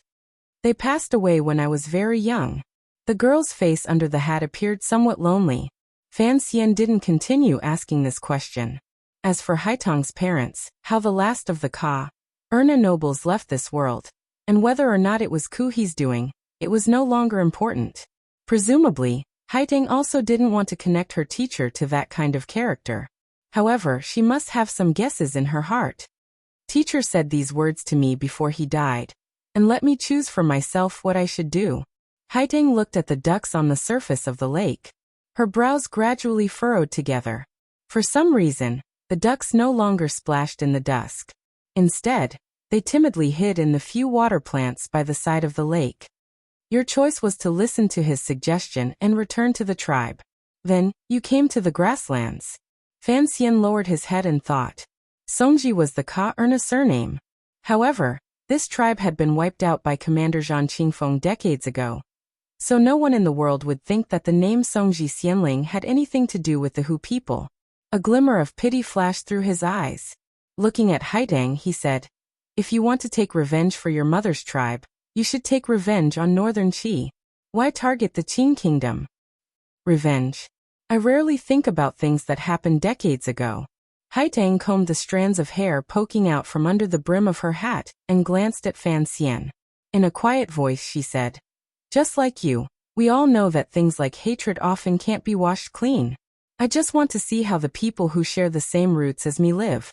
And the who are actually also people. They also have the right to live. Who knows how many people have died along the way during this long journey to the south? Don't tell me the women and children in the tribe don't have the right to live? As for the great Qi kingdom." She lowered her head and laughed self-mockingly. "Although Master revealed my past, he gave me the Tianyi Dao. I am still the holy maiden of the great Qi kingdom. If I really wanted to bring disaster to the great Qi kingdom, why would I need to come to the grasslands? I just want the people in these tribes to have a stable country to live in." Haitang stared into Fan Xian's eyes. Thus, I want to help Su Bida unify the grasslands, end the endless internal strife, and bring peace to the grasslands. Peace? Fan Xian's voice immediately became cold. The unification and peace of the grasslands will certainly lead to an all-out war with the Qing kingdom. Is this the future you hope for? I will keep Su Bida in check. Haitang lowered her head. Childish, Fan Xian said quietly. The taste in his words was very similar to the mockery Li Hongqing had used to berate him in Dingzhou. The ambition of a ruler is never something you and I can keep in check. Then, what do you think I should do? Should I just watch as the Qing army invades west day by day and one day take over the entire grasslands and slaughter all the people of the Hu tribe? Haitang furrowed her brows. Everyone has the right to live. Do you still think there is a difference in value between the lives of the Hu people and those of the Central Plain? Of course there is a difference. The lives of those close to me are precious. Fan Xian did not back down. You only think about how the Hu people will survive. Have you ever thought about the soldiers and people the Qing kingdom has stationed on Shiliang Road? Traveling west, I don't know how many houses have been burned or how many women and children have been killed. If this is the peace you want, then I will destroy all of this. Fan Xian's eyes narrowed slightly as he stared at Haitang's face. This is a hatred formed over 1,000 years. Our generation has no way of erasing it. You stand in the position of the court of the grasslands, and hope the Qing kingdom will back down. I stand in the position of the Qing kingdom, and hope the grasslands will continue to be chaotic. Haitang rose and raised her head slightly to look at Fan Xian. You've already been on the grasslands for a dozen days. Presumably, you have investigated some things. Why haven't you gone back? What are you waiting for me here for? I want to confirm your role. Fan Xian's face was slightly pale. Perhaps you haven't even thought about it, but you actually still see yourself as a Northern Qi citizen, and have never seen yourself as the Princess of Ka, Erna. In the name of finding a place to live for the grasslands, it is actually for the safety of Northern Qi's rear, and to help Northern Qi slow down my emperor's footsteps. Without waiting for Haitang to speak, Fan Xian raised his brows and stopped her from speaking. This is a subconscious action. Speaking of this, I have to admire Master Ku He. He looked at Haitang with pity. You are a saint girl. You are the most outstanding figure after Ku He and Tianyi Dao. However, your entire life seems to be the same as mine. You have been controlled by a lofty figure. Every step you make is within his calculations. Regardless of whether it is actively or passively, Ku He is using you to protect his Qi dynasty. Ku He had raised Haitang for nearly 20 years and understood his female disciple too well. He had long calculated clearly what Haitang's decision would be after she learned of her past. He knew that no matter how Haitang chose her path, it would follow his plans and give the Qing kingdom a painful blow. Haitang's expression became more and more desolate. These 2 years of assisting Chief Su Bida on the grasslands had truly used up too much of her energy. Now by the lakeside, Fan Xian had directly exposed the thoughts hidden under her leather robe. It was only now that she discovered the sliver of thoughts she herself had been avoiding. None of us are saints. It is impossible for us to view the people of the world as equals. If you say I am sinister, then you are also selfish, Fan Xian said with a slight smile. Fan Xian smiled slightly mockingly and said, You used the lives of the West-bearded people to delay the Iron Riders of the Qing kingdom. It is to Northern Qi's advantage, but have you ever thought, do these people of the grasslands really need a powerful court and need to march east? Ku He is truly powerful. Fan Xian closed his eyes and slowly said. Although he lost to the emperor in the end, even though he died, he brought the Qing kingdom a great deal of trouble. It has to be said that the 2 brothers of the Zhan family are truly the best in the world. The Qing emperor had fought south and north all his life and rarely lost. The only time he had lost completely was at the hands of the Wei kingdom's commander, Zhan Qingfeng. Unexpectedly, decades after Zhan Qingfeng's death, before Ku He died, he had buried another landmine to the west of the Qing kingdom. You know I am not that kind of person. Haitang did not get angry. She stood quietly by Fan Xian's side and said, However, among the many choices, I chose the best path for the grasslands in Qi. Fan Xian knew that Haitang was not that kind of person. He was purposely trying to anger her. His gaze gradually grew cold. What about me? Haitang turned her head to glance at him and said, You said earlier that we are not saints. It is impossible for us to consider the people of the world as equals. Presently, it is the Qing kingdom pointing its sword at the world. Northern Qi and Dongyi are both swaying in the wind and rain. If you expect me to consider the Qing kingdom's interests, is that not absurd? Absurd.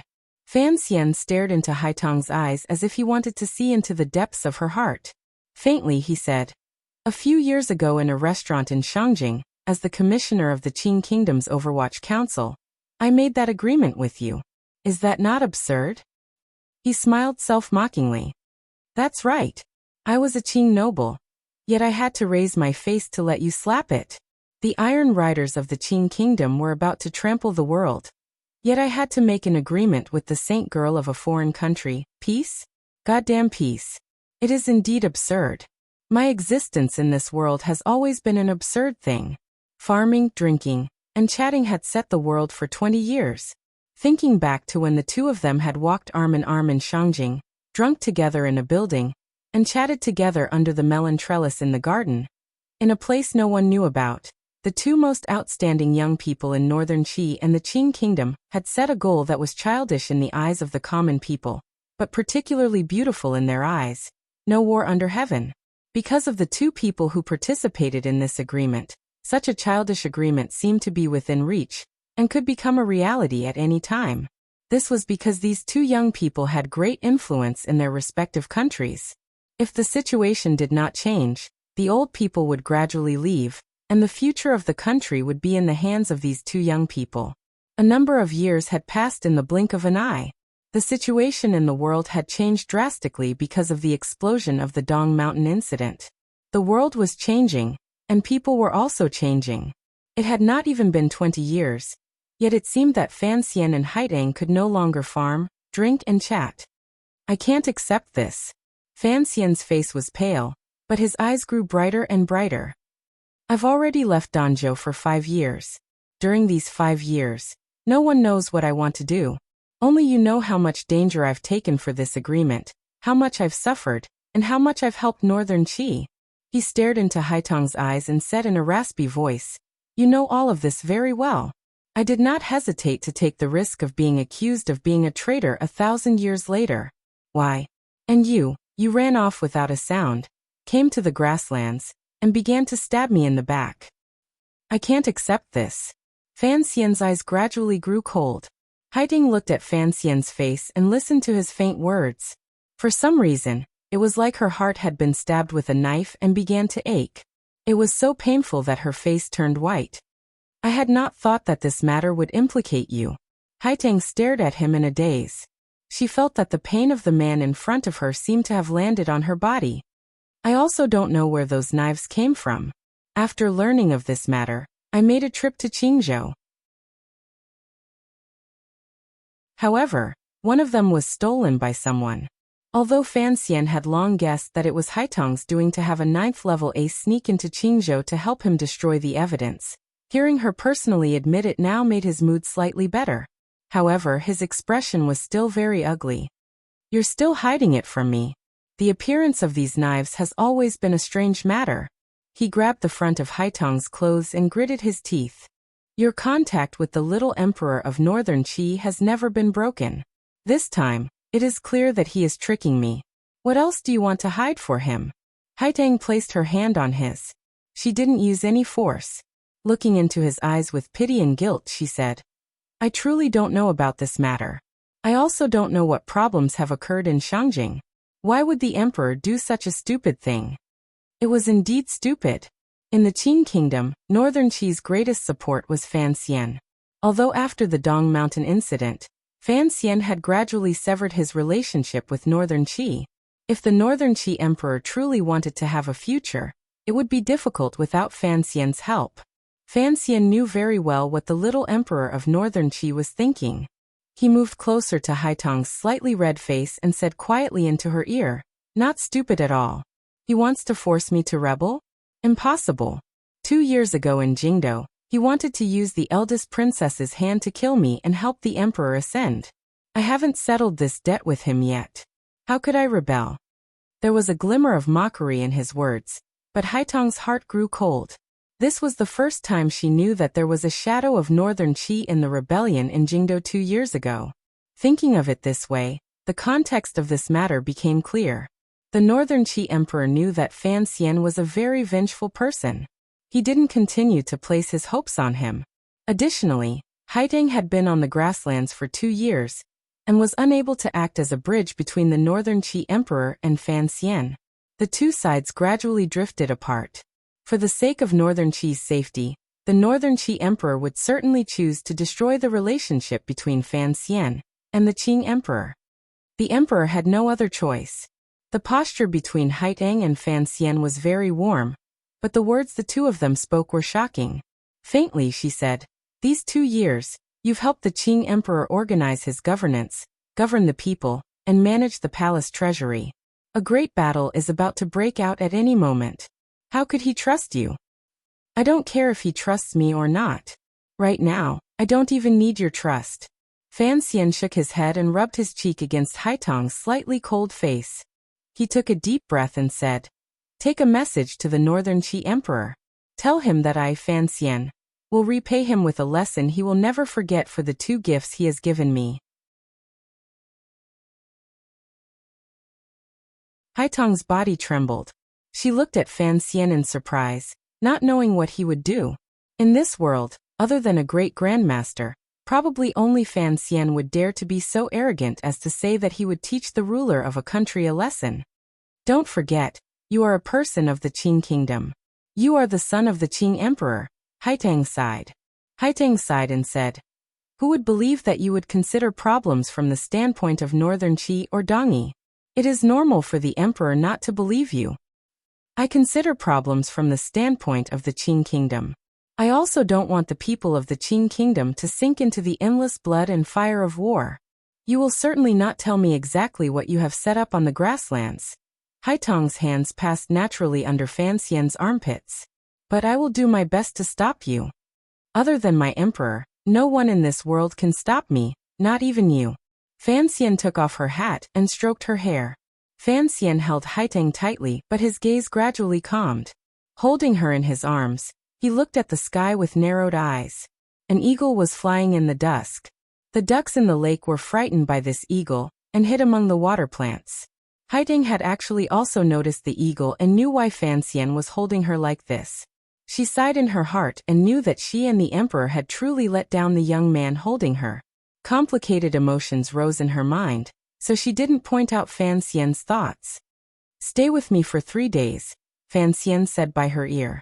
On the grasslands about 10 li away from the lake, hundreds of Western Hu riders were surrounding and protecting their king, the master of this grasslands. Chief Su Bida looked coldly into the distance, looking at the traces of eagles streaking through the air. Songji Xianling had left. The chief was worried that she would never come back, so he had brought the riders to follow. For some reason, the chief had this worry in his heart. It was as if someone was about to take away the most important woman in his life. This woman was not beautiful. She could not compare at all to the beauties contributed by the tribes. However, the chief saw her as more important than anyone else. This woman had brought him the loyalty of tens of thousands of riders, strategies to govern a country he had never thought of, and a new atmosphere on the grasslands. Most importantly, this woman had brought the chief peace, a rare peace. Each time he was with this Karna princess, Chief Subida felt it was the happiest moment of his life.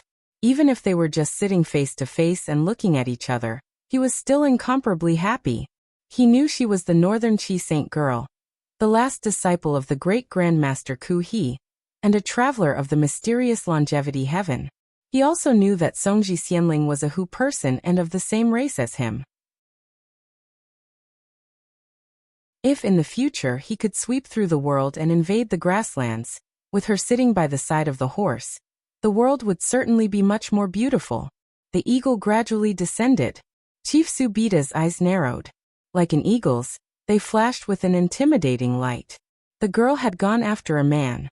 Who was that man? The eagle could not report to the chief that the man was abominably taking advantage of his treasure, so the chief could still maintain his current calm.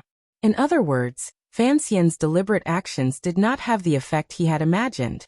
Charge over and kill him. The great Donghu looked at the chief's stormy expression and said in a loud voice, "Kill him." Su Bida did not reply. When Songji Xianling left, she had said she would come back, so she would certainly come back. He respected this woman with a strange background. Although he did not mind using a sword to announce his power, he did not want to use this method to win a woman's heart. Follow them. Don't disturb them. Chief Su Bida closed his eyes and spoke gently, but his words concealed a heart-palpitating coldness. There were many aces in the court by the chief's side. If these hundreds of riders charged over, no matter how powerful Fan Xian was, it would be difficult for him to escape death on this boundless grasslands. He was curious as to who could move Songji Xianling so much. Was it the Qing Kingdom pretty boy from a few years ago? The master of the grassland's grip on the reins grew tighter and tighter, but his expression remained calm. He was destined to become the master of the world. He would not lose his composure because of a powerful official in the Qing Kingdom. However, he would not allow the young man to come to the grasslands and return alive. The eagle sent a message. The Western Hu riders near the court began to gather. As soon as Songji Xianling and the young man separated, they would begin to attack. They followed for 3 days. During these 3 days, Fan Xian and Haiteng wandered on the grasslands.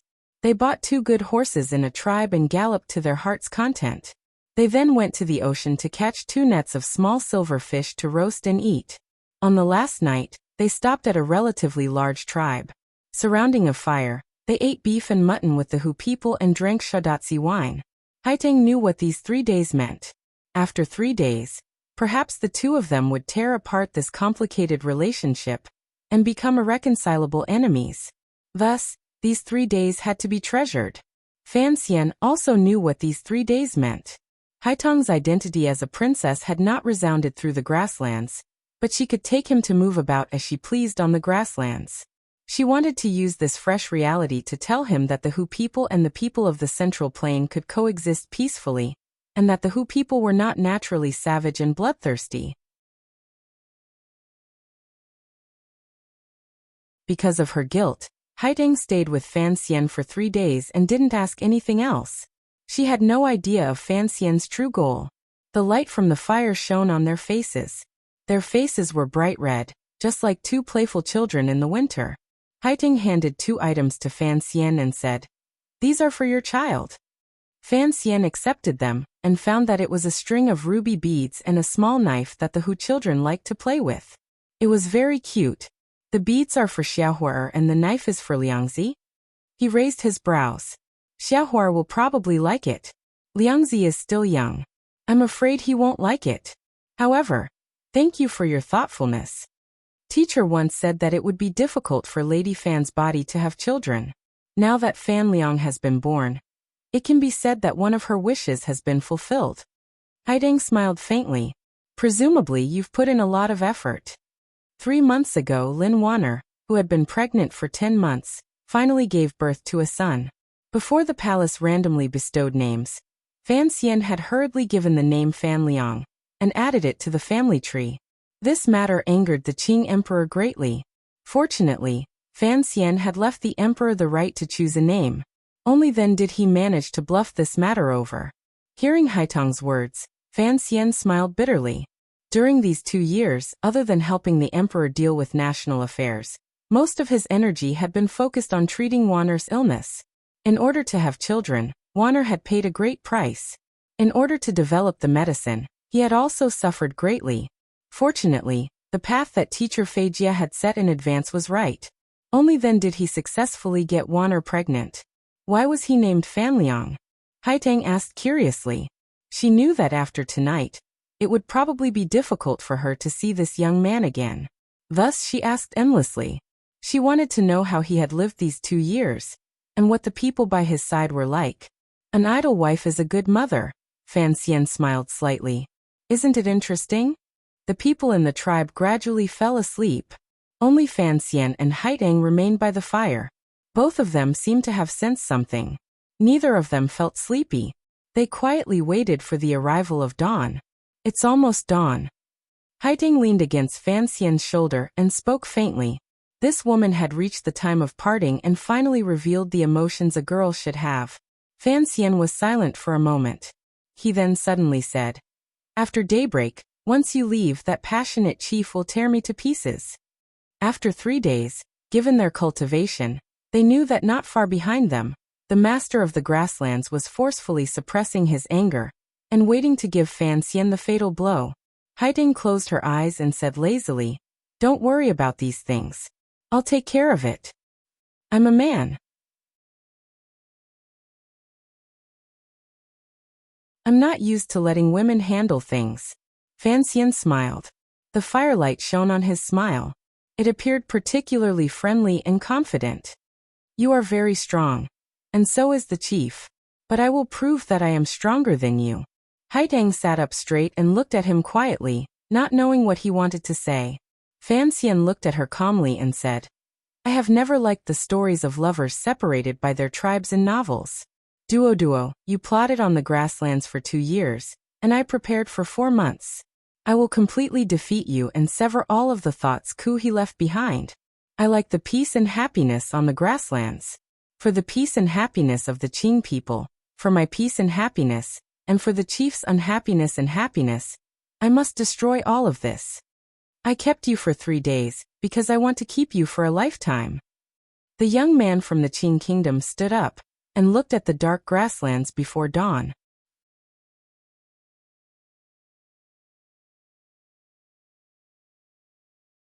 Chapter 607.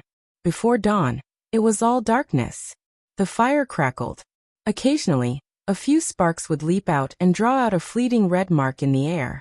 These red marks were reflected in Haitang's eyes and appeared particularly strange. She stood up and looked at Fan Xian. Quietly, she said, "What exactly do you want to do? Or rather, what exactly had Fan Xian done in these 3 days?" "I haven't done anything." Fan Xian's back was to her. His back appeared particularly straight. "I only want to keep you for 3 days." Haitang's pupils constricted slightly. She had been tricked by Fan Xian into coming out for 3 days. The aces in the court had followed Chief Su Bida and followed them for 3 days. Indeed, Fan Xian didn't need to do anything personally, but something must have gone wrong in the court. This woman was someone who could take things up and let them go. She glanced at Fan Xian calmly, and then turned to walk toward the back of the tribe. Her footsteps were not very urgent, but her speed was very fast. Like a sprite on the grasslands, she flew 30 feet in a flash. "It's too late for you to go back." Fan Xian turned around and looked at her calmly. "You and the Northern Qi Emperor tricked me once and tricked me a few times. The Central Plain people in the court are all Northern Qi people, yet you are still tricking me. These people working in the court are dangerous people for the Qing kingdom. I have to get rid of them." Haitang stopped walking. She knew what Fan Xian said was true. If something strange had happened in the court during these 3 days, even if she rushed back now, it would be too late. The Crescent Sea is heavily guarded. Since you didn't act personally, who did it? Without waiting for Fan Xian's reply, a dark and cold image seeped into her heart. She had not forgotten that the Overwatch Council had the best assassin in the world. The chief was not in the court, and all the aces were out. If that assassin acted, who could stop him? The shadow of the Overwatch Council would never miss an attack. Regardless of whether Haitang or the chief were able to stay in the court, they probably would not give the shadow any chance to act. Thinking of this, Haitang finally understood why Fan Xian had revealed himself to lure her to find him, and lure the chief to follow the two of them. Your heart is indeed becoming harder and harder. She turned around and looked at Fan Xian. She was not angry, only lonely. Is there anyone in this world that you are not willing to use? Fan Xian had used Haitang, but he did not feel any remorse in his heart. The two of them were already enemies. I am not a heartless person. He then shook his arms and leapt toward her. The tyrannical Zhenqi in his body bloomed to its limit in an instant, shaking the night sky and grasslands into chaos. Like a tornado, it swept forward. Haitang's eyes lit up as she watched the godlike man approach her. She reached out from her thin leather robe and drew a semicircle beside her, stabilizing the flow of air around her in the time it took for a spark to fly off a flint. A moment ago, there was endless affection and sorrow at parting. In the next moment, a storm suddenly rose. Fan Xian was like a god of death under the moonlit night. Carrying the grass and sparks around him, he struck out with a fist that was like thunder. Haiteng Duoduo's figure flashed and disappeared in front of this storm. In the next moment, she appeared in front of Fan Xian in the eye of the storm. Using her fingers as a sword, she stabbed out at an angle. It was as if she wanted to knock down the moon in the sky. The crescent sea reflected the moon in the sky. It was beautiful, clear, and serene. The people around the sea were sleeping deeply. Only the serving girls who had woken up early began to walk into the sea to prepare to fill the water for the nobles to wash. A serving girl looked at the hunched mute servant and smiled.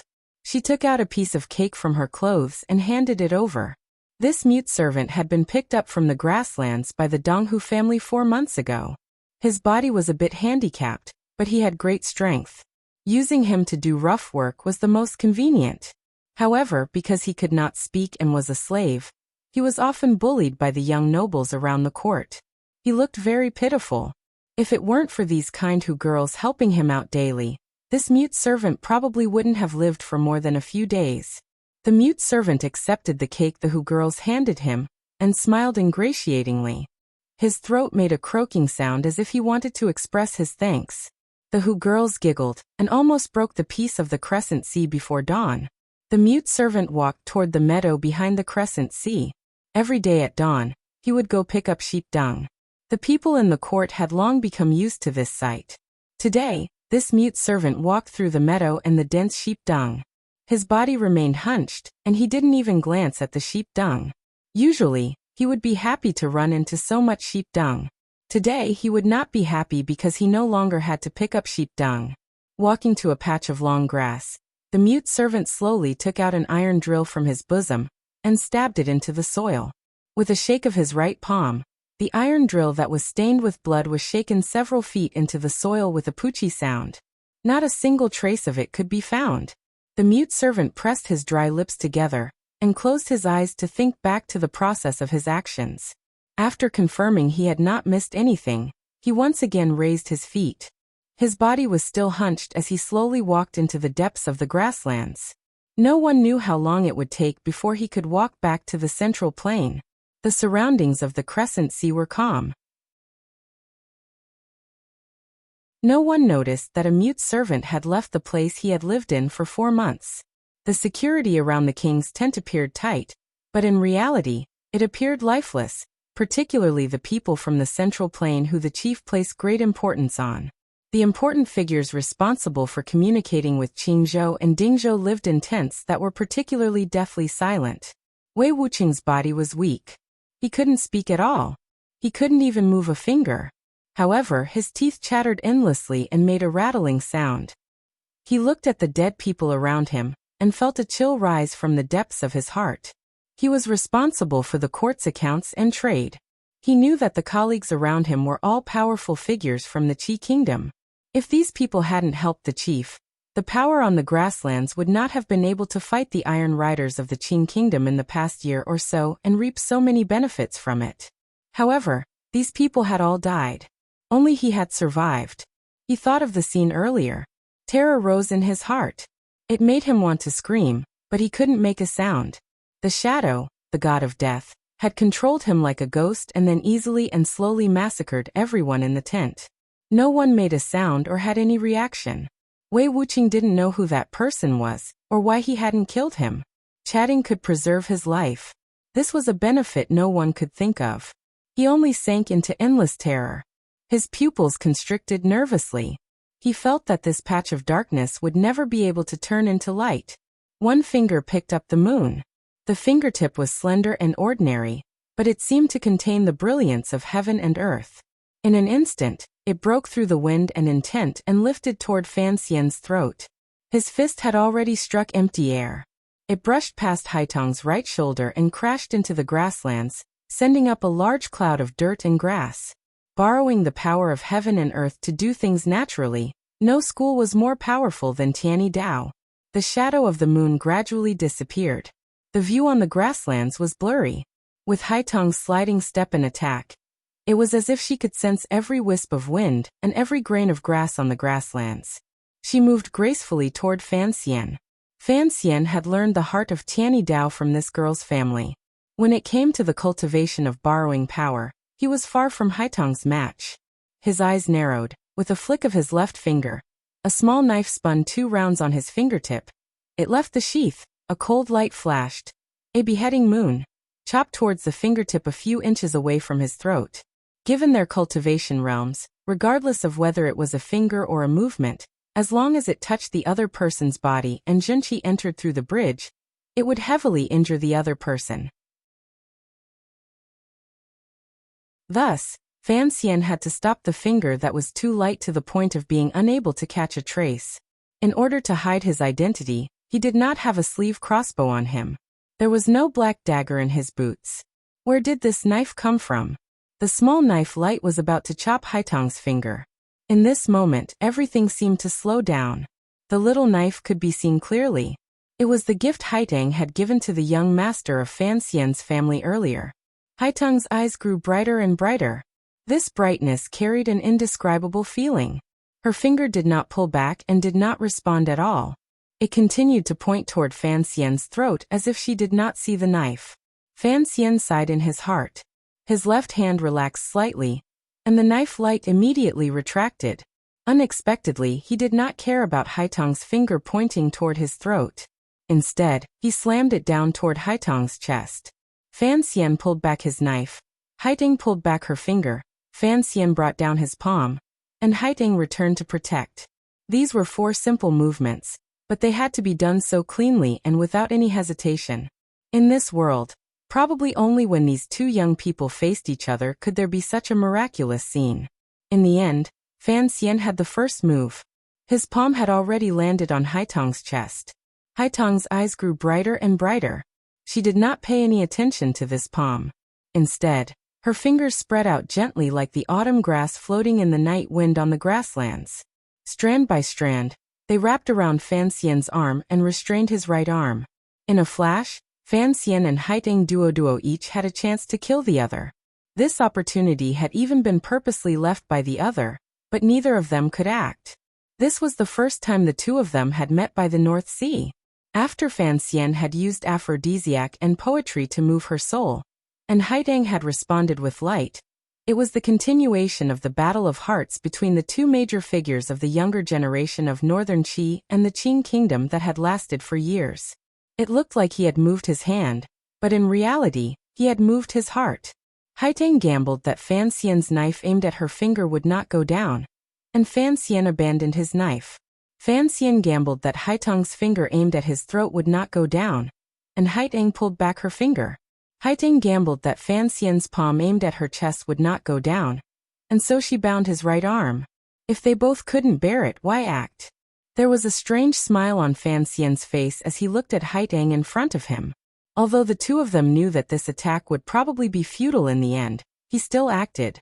Haitong placed her hand on his finger and spat out the pure Junqi of Tianyi Dao, stopping the tyrannical Junqi in Fan Xian's right arm from charging forward. It immediately made the palm he had imprinted on her chest useless. Fan Xian still acted. There was no threat or Junqi. He moved around Haitong's clothes. The place where his palm pressed was very wonderful, very soft and very gentle. Thus, this move was very enchanting. Haitong was very angry, and her heart was slightly in chaos. Fan Xian's left hand, which had abandoned his knife, quietly brushed up in the instant her heart was slightly in chaos. It brushed against the side of Haitong's ear. With a gentle flick of his little finger, a golden needle pierced into the pressure point below Haitong's ear. He wanted to kidnap Haitong and bring her back to the central plane. He wanted the trap coup he had set to stop tormenting this pitiful girl's state of mind. Thus, he thought long and hard and was willing to take the risk to capture her. It was this needle. The pride of a generation, the Northern Qi saint girl, Haitong Duo, had finally lost. She had lost to Fan Xian on this quiet grassland. In the 4th year of the Qing calendar, Haitong Duo had emerged from the mountains. She had fought dozens of battles, large and small, and had never tasted defeat. Her reputation flourished until an immortal poet and a young ace appeared in the Qing kingdom. From then on, the people of the world discussed fervently if Haiteng Duoduo met Fan Xian, who would win. On the shore of the North Sea, Haiteng had first met Fan Xian. At that time, Fan Xian was not a match for Haiteng at all. He had only relied on the footwork Uncle Wu Zhu had personally taught him to barely dodge. Using poisonous needles and poisonous smoke, he had held on the meadow. Fan Xian had not lost. Relying on his shamelessness and ruthlessness, he had successfully forced Haiteng back. Did they remember that the North Sea was full of spring? After that, Haiteng and Fan Xian had never truly exchanged blows. Both of them knew that if it was just a contest of martial arts, Fan Xian was no match for Haiteng. However, if it was a life-and-death battle, given Fan Xian's ruthlessness, even if Haiteng could kill Fan Xian, she would probably have to pay a great price. After that, the two of them became friends. The entire world began to sing about this scandal. Everyone knew that it was impossible for the two of them to fight. Some people couldn't help but feel disappointed. If these disappointed people knew what had happened on the grasslands, they would certainly be very excited. Haiteng Duoduo had finally lost to Sir Fan Jr. More accurately, she had lost to Fan Xian's even more shameless and sinister nature. The golden needle trembled under Haiteng's glistening ear. Fan Xian's fingers gently pinched the needle. His expression was very serious. He endlessly used this thin needle to pour Jinqi into Haiteng's meridians. His right hand had long broken free of Haiteng's control. It pressed swiftly on the girl's body. He had to completely control her. In Jiangnan, the injuries in his body had been healed by Tianyi Dao's Jinqi. Fan Xian knew better than anyone the recovery power of Tianyi Dao's Jinqi. The golden needle pressing into a meridian point could only make Haiteng's body freeze for a moment. To truly control her and not harm her, he could only use his tyrannical Jinqi to forcefully seal the meridians in her body. However, Fan Xian's fingers, which carried a strong wind, gradually slowed. His gaze was very serious and even carried a glimmer of sorrow. Finally, he stopped his fingers. His left hand also slowly left the golden needle. With a crisp crack, the golden needle under Haiteng's ear broke inch by inch. Such a thin and soft golden needle pressed into an important meridian point under her ear was broken by the Jinqi in her body. What a powerful rebound! With a pft, Haiteng spat out a mouthful of fresh blood. Her face immediately paled, but her eyes remained bright. She calmly looked at the sorrowful Fan Xian in front of her. Wiping the blood from the corner of her mouth, she said, "I've already injured my internal organs. I'm not a match for you. You can try to keep me here." Fan Xian was silent. He knew what had happened in Haiteng's body earlier. When he had used his tyrannical Jinqi to forcefully seal her meridians, the pure Tianyi Dao Jinqi in Haiteng's body had begun to counterattack. It counterattacked without regard for its own life and death, forcefully attacking every spot where his fingers had landed. If Fan Xian had forcefully continued, at most he would have used up a great deal of Jinqi, and still been able to control Haiteng. However, Haiteng's decisive Jinqi flowing in the opposite direction would cause her meridians to explode, and make her a useless person. After a moment of silence, Fan Xian lowered his head and sadly said, "Even if you die, you still won't come with me?" Haiteng looked at him calmly. Fresh blood dripped from the corner of her lips.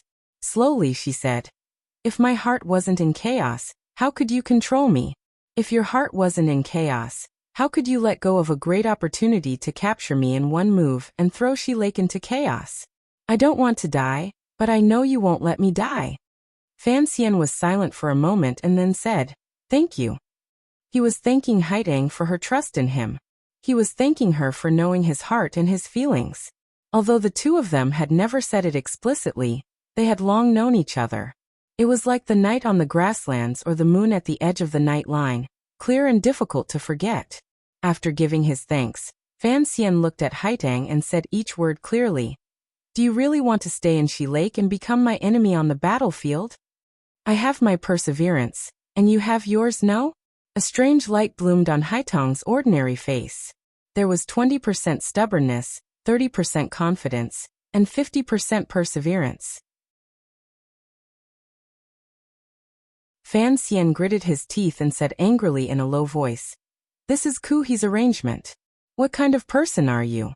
Why should you obediently listen to his arrangements?" This was what Fan Xian was most angry about.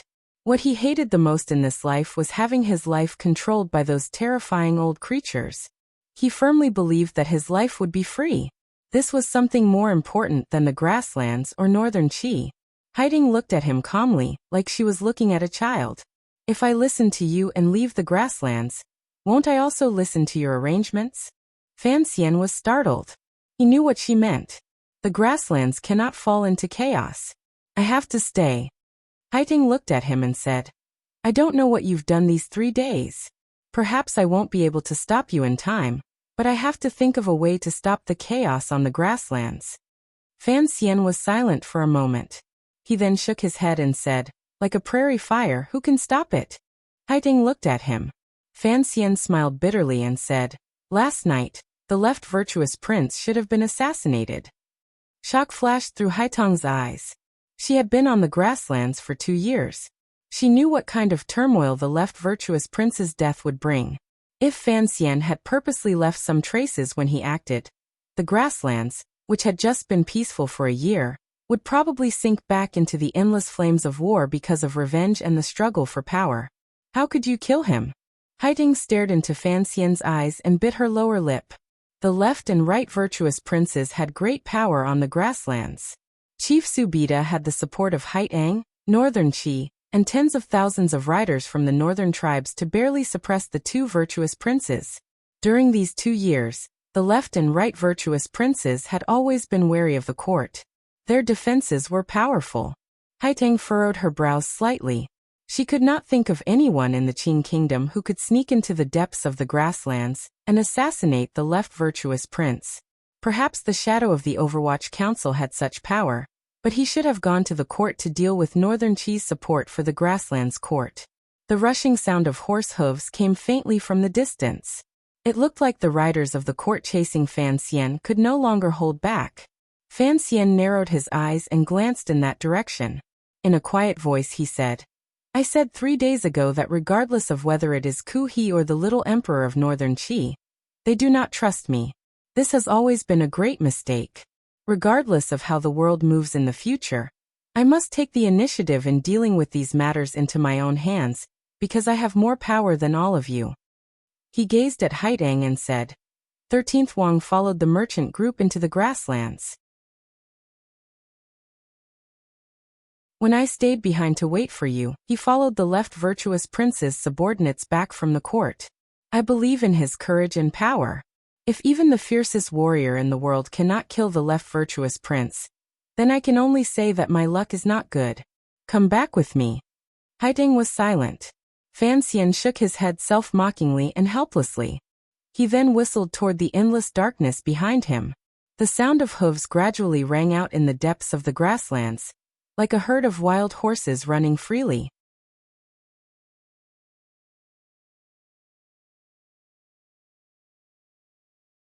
Chapter 608. A smear of white appeared on the horizon. The sun was still rubbing his eyes and did not open them. The faint morning light enveloped the grasslands but did not brighten people's vision. After last night's revelry, the people of the small tribe were still drunk and sleepy. They should not have felt the call of the morning sun. Gradually, a faint sound rang out from the tribe's curtains. It seemed that many people had woken up. What woke the people of the tribe was not the rising sun. Rather, it was the thunderous roar of orderly horse hooves from behind the tribe, as well as a mass of chaotic horse hooves in front of the tribe. From all directions, it seemed that countless riders were closing in. In the morning light, Fan Xian's expression was calm. He glanced at Haitang one last time, and picked up the knife she had given to Yoshiko from beside his feet. Solemnly he put it into his clothes. "Goodbye. I hope I don't have to wait another 3 years," Fan Xian said seriously to Haitang. There were a few streaks of blood at the side of Haitang's lips. She looked very pitiful, but the arrangements on the grasslands had already begun to move. The chief of the court had already sent troops to catch up. If she wanted to escape, she could only take advantage of this moment to leave. Haitang didn't know how he was going to leave, because the sound of horse hooves came from all directions. It seemed that the court's riders had already surrounded the grasslands. She glanced at him with a complicated gaze. This gaze was like a heavy hammer that struck Fan Xian's body. It made his body drift diagonally toward the meadow behind him. He drifted easily and joyfully, but it was also gloomy and enchanting. He didn't see how his toes pushed against the ground, but it was as if a thin rope had been tied around his waist. Like a kite, Fan Xian drifted backward and gradually increased in speed. He became a blurry figure in the morning light, gradually moving further and further away. He gradually became smaller, and merged into a large cloud of dust coming from the tribe's front left. The cloud of dust looked like a herd of free wild horses running amok on the grasslands. Beside the herd of horses, there were a dozen grassland men holding lassos. It was as if they had followed this herd of wild horses for a number of days and nights, waiting to catch the leader in one fell swoop. Haiteng watched this scene calmly. She knew that this herd of wild horses was just an illusion. It must have been a group Fan Xian had arranged to receive her. Seeing Fan Xian float away without stirring up any dust, she knew that after not seeing him for 3 years, her young friend from the southern court had already successfully merged the heart of Tianyi Dao with the tyrannical Zhenqi in his body. He stood firmly at the peak of the 9th level, and was about to touch the limits of humans. No wonder he was so confident that he dared to enter the grasslands and launch an attack on the royal court, and the left virtuous prince's tent in the dark. With such a realm, unless a great grandmaster reappeared on the grasslands, who could defeat him? Chief Subida had endured for 3 days and had reached his limit. At this moment he had finally closed the encirclement. Even if Fan Xian had arranged for a group of horses to receive him, could he escape the pursuit of thousands of court riders on the vast grasslands? Haiteng's eyes narrowed. A glimmer of worry rose in her heart. If a 9th-level ace faced an enemy head-on, it would be difficult for them to lose. After all, the two of them were still an immeasurable distance away from the realm of a great grandmaster. If they were to face thousands of soldiers and horses, how could they survive? In the distance, Fan Xian's figure had already landed among the wild horses. Strangely, the wild and free-loving wild horses, which looked like they would not settle down, did not reject Fan Xian's entry. When Fan Xian sat on the leading horse, the vicious leading horse only shook its neck helplessly. It did not think of throwing him off. The hurried sound of horse hooves swept past Haiteng's side. It carried the sound of the wind, grass, and an indomitable aura. The valiant riders of the Western Hu court did not slow down at all. They swept across the meadow toward the wild horse herd in the distance. The wind swept past her body, causing the leather robe on Haiteng's body to flutter. She wiped away the blood at the side of her lips and lowered her head silently. A fine horse neighed and stopped from its extraordinary speed. The Hu tribe noble on the horse used the inertia to turn and rise. With a thud, he landed beside Haiteng. His feet were as steady as a mountain, revealing his exquisite riding skills. The person who had come was the master of the grasslands, Chief Subida. He glanced at Haiteng.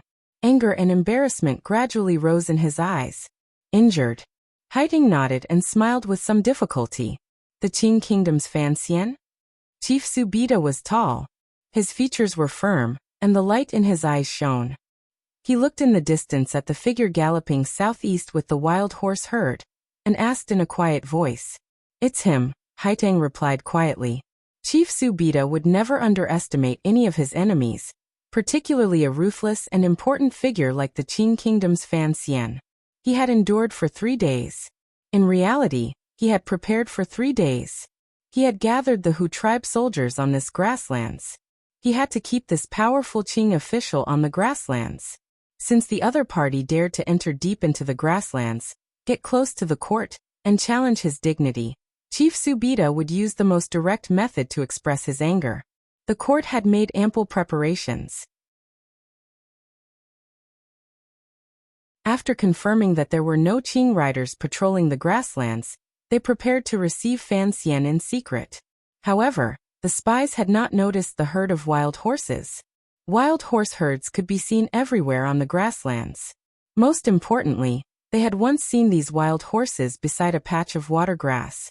From their jumping posture and habits, They determined that this was indeed a herd of wild horses. No one could use wild horses to escape before taming them. This was a rule on the grasslands. It seemed that this rule was about to be broken by someone. Smoke and dust rose in all directions.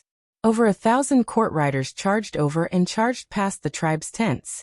Under the shocked and terrified gazes of the Hu tribe people, they charged toward the herd of wild horses. It looked like they were about to surround the herd of horses, the dozen men beside them, and Fan Xian, who was hidden in the herd of wild horses, but a long neigh rose into the sky.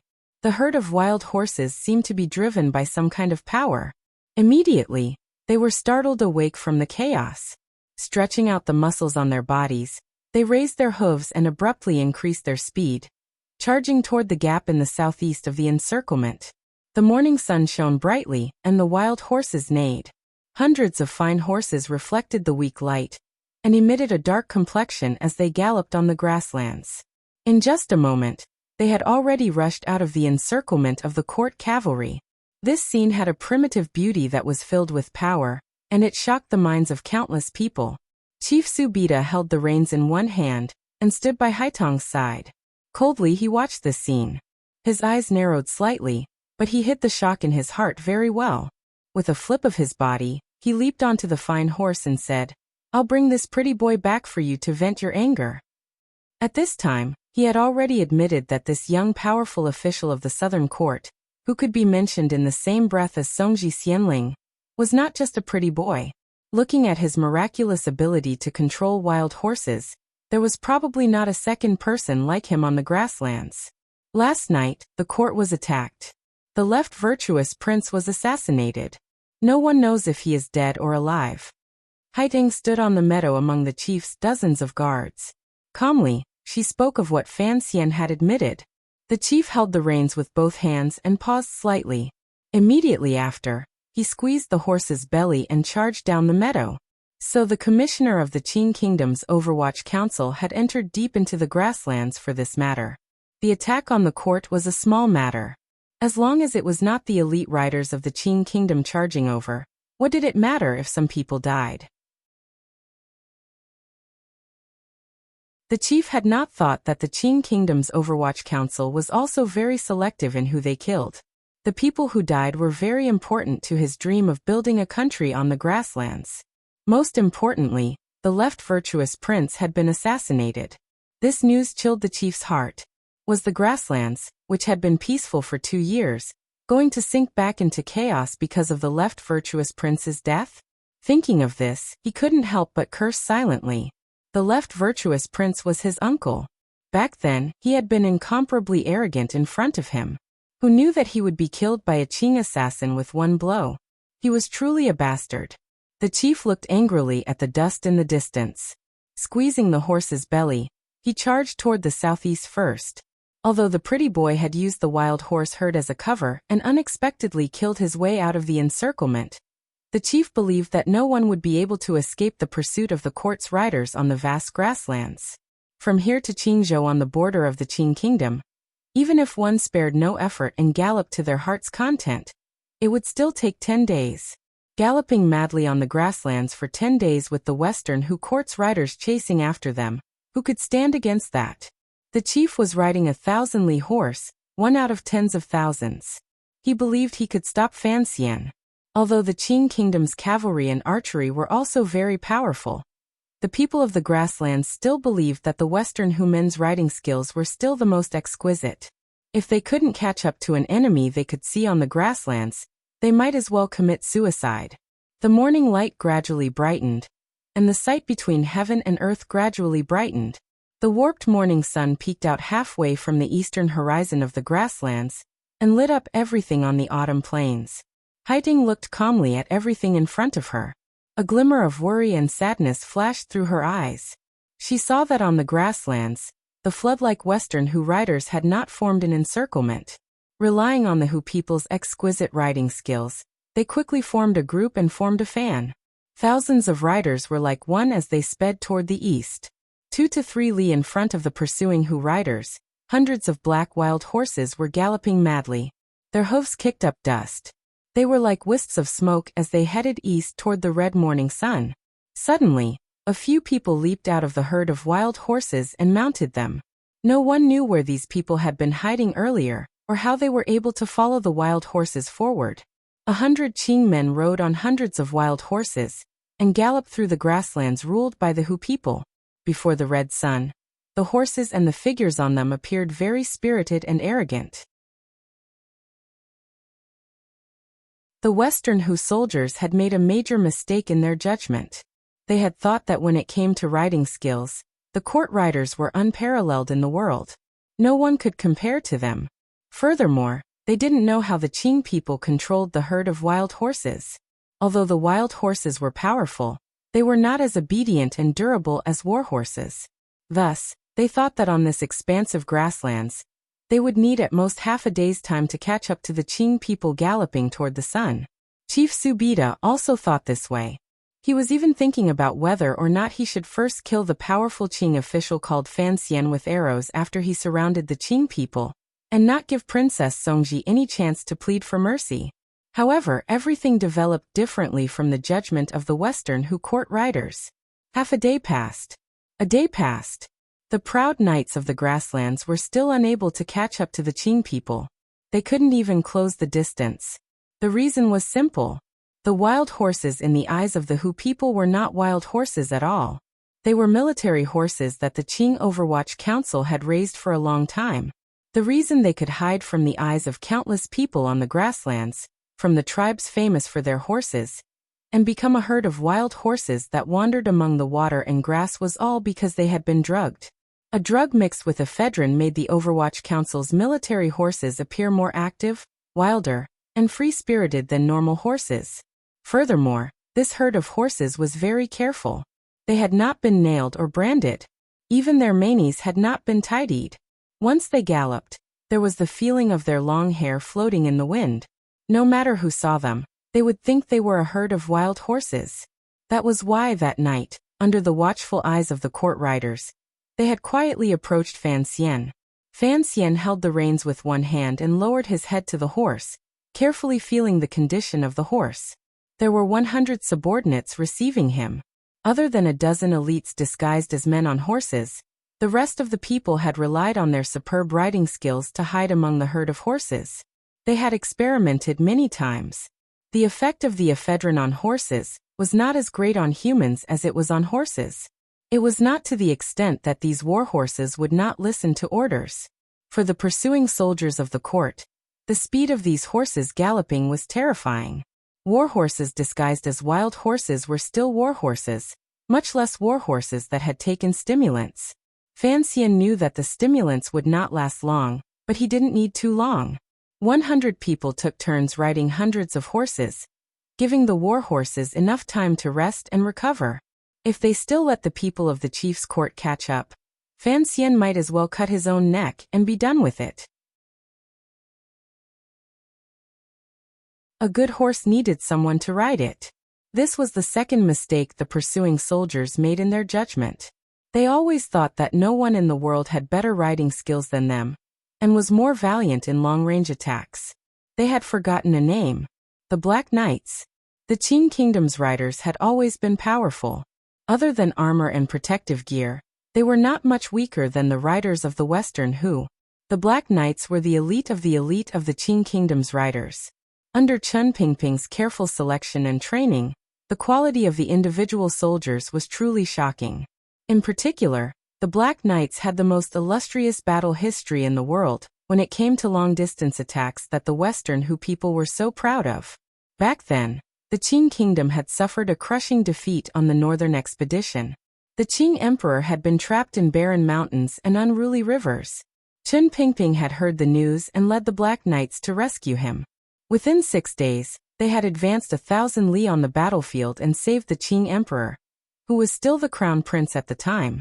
Another year, Chen Pingping personally led the Black Knights deep into the territory of the Wei Kingdom, and captured the ambitious and ruthless Xiao En alive. Before the Wei Kingdom's military could react, they retreated like lightning back into the territory of the Kingdom of Qing. In and out, they traveled thousands of li over mountains and rivers. History had long proven that the Black Knight's ability to launch a 1,000 li surprise attack was the strongest in the world. The Overwatch Council's Black Knights were famous for their thousandly surprise attacks. After they became a system, they practiced this kind of situation most often. They put a lot of effort into maintaining the medicinal strength of the warhorses. They advanced like fire and wind and retreated like water and clouds. In a flash, they disappeared from the battlefield. Advance was the best in the world. Quick retreat was also the best in the world. How could the elite riders of the Western court catch up to this group of sudden assassins that moved like birds? The autumn wind on the grasslands hit Fan Xian's face. He narrowed his eyes and glanced at Jingge beside him. Looking at the silver mask on his face, he couldn't help but smile. If he didn't have absolute confidence in his subordinates, how could he take such a risk and enter deep into the grasslands court, the heart of Shihu, draw out the chief of Haitang, and lay down those two big bombs? On the third day of the chase, the riders of the court finally discovered something strange. They had not slowed down at all. The grassland horses beneath them were already exhausted, but they still could not catch up. Furthermore, the daring Qing people who had entered deep into the grasslands seemed to still have energy to spare.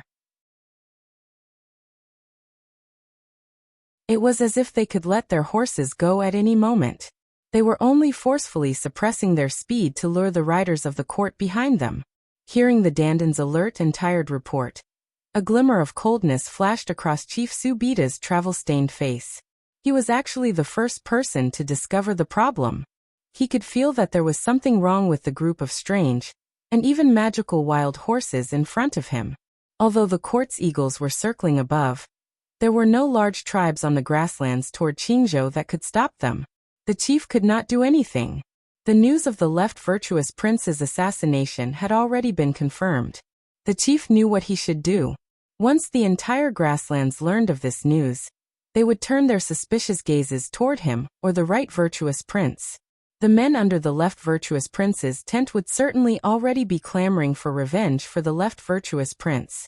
In order to stabilize the court's position, Chief Su Bida should immediately pull on the reins and return to give the left virtuous prince an explanation. The longer he left, the more suspicious the left virtuous prince's tent would become of him.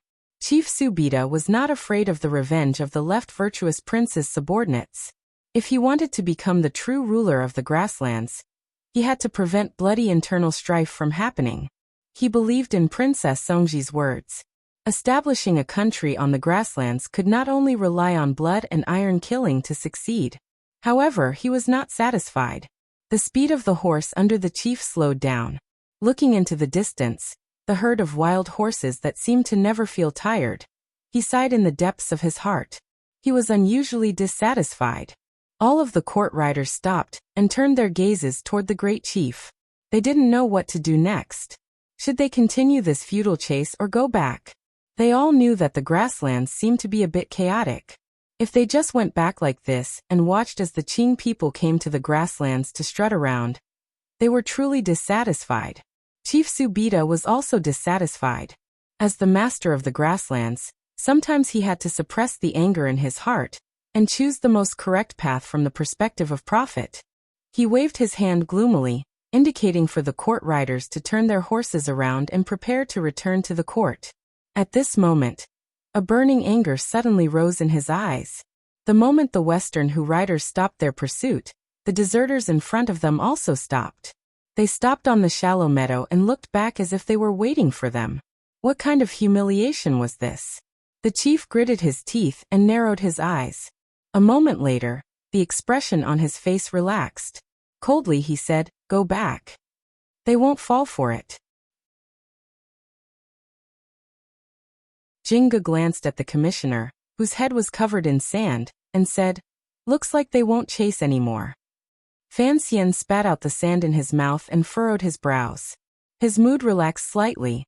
The situation at hand appeared to be easy for him and the deserters. Only they, who were being chased, could feel the terror of the Hu riders. The elite riders of the Western Hu court truly gave the Black Knights a great deal of pressure. Just in terms of speed, the Western Hu riders were indeed the most powerful in the world.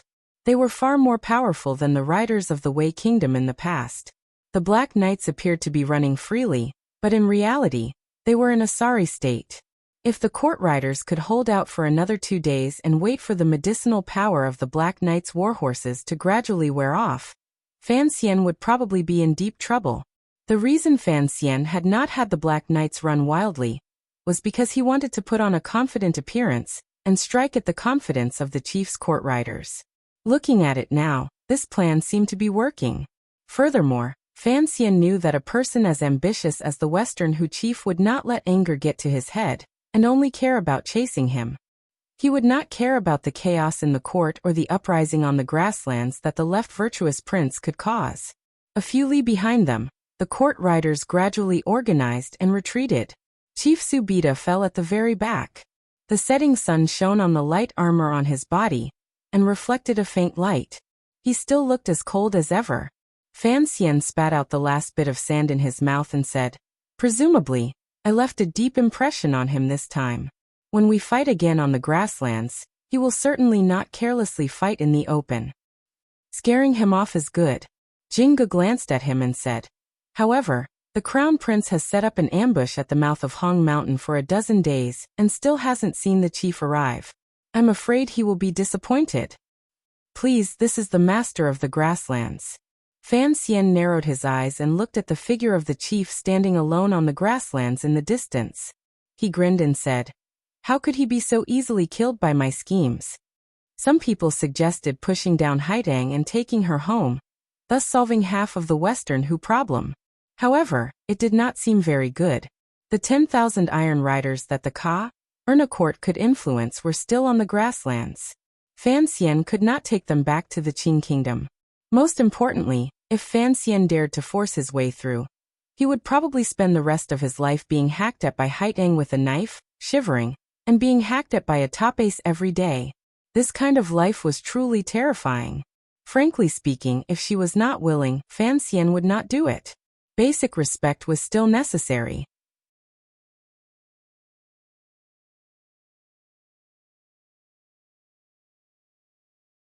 Chapter 609. The two sides were separated by a great distance, but they could clearly see each other's expressions. Fan Xian narrowed his eyes and confirmed the other party had left. He couldn't help but shake his head.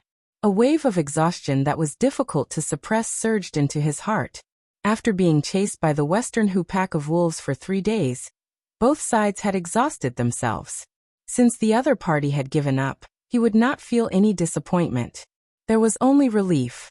After waiting for 3 days, the pursuit that had been going on for 3 days seemed more like a child's game. It was not very dangerous, and neither side had even pulled out their knives or shot an arrow. But in reality, both sides knew what this pursuit represented and what kind of danger it hid.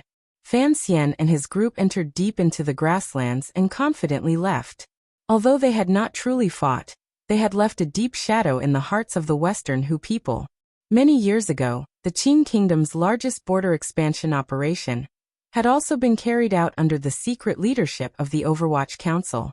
Even now, the person called Chen Pingping was still a legend on the grasslands who was treated like a demon. Fan Xian's trip to Western Hu could be considered to have continued the Overwatch Council's excellent tradition. After taking over, he arrogantly patrolled the territory. This was a heavy blow to the spirits of the people on the grasslands.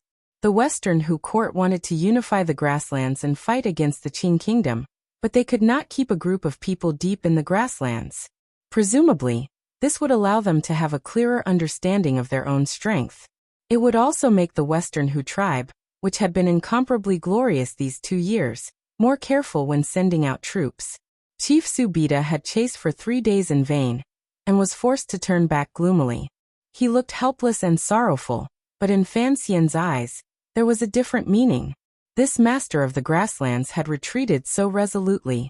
This kind of courage to give up, and being able to suppress the Hu riders' warlike nature was truly an oddity on the grasslands. If this person, with Haitang's help, truly unified the grasslands, he would probably become a great danger to the Qing kingdom. Fan Xian blinked his eyes. His long eyelashes were covered in dust. He looked like a native toying with the warriors of the grasslands in the palm of his hand. However, he was not very happy. On the contrary, he appeared lonely and helpless. "Let's go." He pulled on the reins and rode toward the bottom of the meadow under the setting sun. The warhorse beneath him was jubilant. Although it looked like the pursuing soldiers of the court had retreated, the Black Knights still did not relax. Who knew whether or not the ruthless Western Who people would create a false impression and then attack from the side and rear? On the grasslands, the Who people had the help of eagles. It completely nullified the effectiveness of the circular telescope in Fan Xian's hand. Because of this, the group of people who had escaped from the grasslands still did not dare to slow down. They forcefully supported their exhausted bodies and urged their warhorses, which were soaked in medicinal sweat, to gallop towards the east. It was not until 7 days later that the group entered the entrance of Hong Mountain that they were truly relieved. Red Mountain was a very strange terrain in the eastern part of the grassland. It was formed by natural piles of earth and stone. After thousands of years of north wind, it had been cut into isolated mountain peaks. The mountain peaks were all crimson red. They looked as shocking and murderous as the imperial calligraphy in the imperial study. The path to enter the pass was at the bottom of these red mountains. It was a winding path that resembled sheep intestines. Fan Xian walked at the front of the group and accepted the leather pouch Jinggu handed him. He drank a mouthful of water to moisten his sore throat. In a raspy voice he said, "After finishing things here, I'll have to lie in bed for 2 months when I return to the capital." A rustling sound came from the Red Mountain. It seemed that someone had stepped on the sand and stones on the mountain. Jinggu couldn't help furrowing his brows. Fan Xian knew what he was thinking and laughed loudly. However, because of his throat, the laughter was particularly unpleasant to hear. The Qing Kingdom's Western Expedition Army lying in ambush at the mouth of Hong Mountain looked extremely tired to have allowed their group to catch such an obvious sound. The sound of horse hooves rang out from the valley ahead. The dust-covered Crown Prince Li Hongqing led the Dingzhou army over to welcome them. Li Hongqing squeezed his horse's belly and came to Fan Xian's side. Looking at Fan Xian's wretched appearance, he couldn't resist shaking his head and said, "I told you long ago, Su Bida is an ambitious and ruthless figure. How could he be tricked by you?" Fan Xian glanced at him and said, "At least I brought him out for 6 days. These 6 days are enough to do some things. Is there a need to be so careful just to kill the Northern Qi people in the court?" Li Hongqing glanced at him disapprovingly. After confirming that the kid was unharmed, he relaxed and continued, "Did you fight with the Western Hu people?" "No, I just moved my feet." The two groups met together. Their power immediately increased. In a moment, they had left the mouth of Hong Mountain, which contained thousands of years of wind and sand. In order to hide the news and prevent anyone from reporting it to the Western Hu court, there were 8,000 Qing elite soldiers lying in ambush at the mouth of Hong Mountain. They were all close relatives of the general's manor, as well as frontline soldiers in Qingzhou. They had not gone through Dingzhou to make any large movements. "We've waited here for 7 days and haven't seen anything. Shouldn't the Overwatch Council give us an explanation?" Li Hongqing pressed his blistered lips together. "Forget it." Fan Xian gently squeezed his horse's belly. There wasn't a spot on his body that wasn't sore. He glared at him and thought to himself that the ambush at the mouth of Hong Mountain was just a preparation. Who could say for sure how strong the chief's jealousy was? Furthermore, this place was still a few days away from Qingzhou. Instead of rushing back, they were still arguing endlessly. It was truly a very risky thing to do. What he was concerned about was the situation inside Dingzhou. Have they acted? I left before they acted. The governor's manor is cooperating with your subordinates. I've given military orders, so don't worry. Li Hongqing looked at him and said, "Although I don't know the specifics, there have been reports coming in over the past few days. The operation should be going smoothly. The Northern Qi spies in Dingzhou have basically all been pulled out by your subordinates." Fan Xian nodded and didn't say anything more. After this battle, the grasslands once again sank into chaos. Most importantly, one Overwatch Council had entered the grasslands while the other was scattered in Shiliang Road. They had successfully wiped out all of the spies the Northern Qi Emperor had buried on this vast battlefield. The ruthless methods he had used before his death, the excellent situation that the Northern Qi Emperor and Haitang had used 2 years to construct, had turned into a bubble because of his even more ruthless and shameless response. 4 days later, nearly 10,000 of the Qing elite troops finally withdrew from the grasslands and entered Qingzhou. This group of soldiers had not fought a single battle with the Western Hu riders. They had completely served as the backdrop for the Overwatch Council's actions. Their morale was not as high as when they had set out.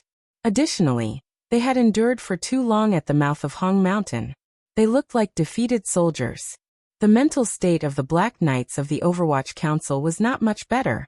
If it were not for the fact that they wanted to give Fan Xian face, these people would probably immediately fall to the ground and fall asleep. Once they entered Qingzhou, Fan Xian immediately ordered the Black Knights to rest. Jing Guo accepted the order and left. However, they could not immediately bathe and eat. First, they had to take good care of the hundreds of horses specially trained by the Overwatch Council. The medicinal power in these horses' bodies had already begun to recede. They could not hold out much longer. If they were not quickly treated, they would probably gradually die. These hundreds of human-like military horses were the saviors of the Overwatch Council's Black Knights. No one wanted to see them finally fall into such a tragic state. However, everyone knew that after this 1,000-li run, this group of black horses would never be able to recover their original spirit. Inevitably, they felt a bit sad in their hearts. Fan Xian followed the army of the western camp and met the suspicious gazes from both sides of the road in Qingzhou. The soldiers and merchants had guessed this young man's identity. They also guessed that the court must have carried out a major operation on the grasslands. Looking at the tired and listless appearance of the Dingzhou army, everyone thought that the court's operation on the grasslands had failed. The gazes they turned toward him were strange. Fan Xian and Li Hongqing had just entered the Qingzhou military yamen when Yi Ling, who had received the news, rushed back from the palace walls. Rushing into the back room, she pushed open the door and angrily said, "Do you think you're a god? How dare you bring so few people deep into the grasslands? Aren't you afraid the Hu people will eat you alive?" Yi Ling, had her own reason to be angry. Although Fan Xian had not lost anything this time entering the grasslands, in reality, he had taken a great risk. Thinking of this, anger rose in Yi Ling's heart. If Fan Xian died on the grasslands, what would happen to Lin Wan? What would happen to the two children? As Lin Wan's bosom friend, she had sufficient reason to give the harshest criticism of Fan Xian's rash actions. Of course, there was another reason she was angry. Fan Xian had come to Qingzhou but had not come to see her. He had hidden such an important matter from her. Fan Xian paused with wisps of mist in his eyes as he watched the young lady of the Yi family break through the door and enter. His gaze unconsciously moved from the light armor on her body to the familiar and beautiful face. His heart was slightly moved. He knew that she was indeed concerned about his safety. However, looking at your appearance, you want to eat me alive even more than the Hu people, he said with a worried expression. Wang Fei, Hongcheng and I aren't wearing clothes. You don't have to be so anxious, do you?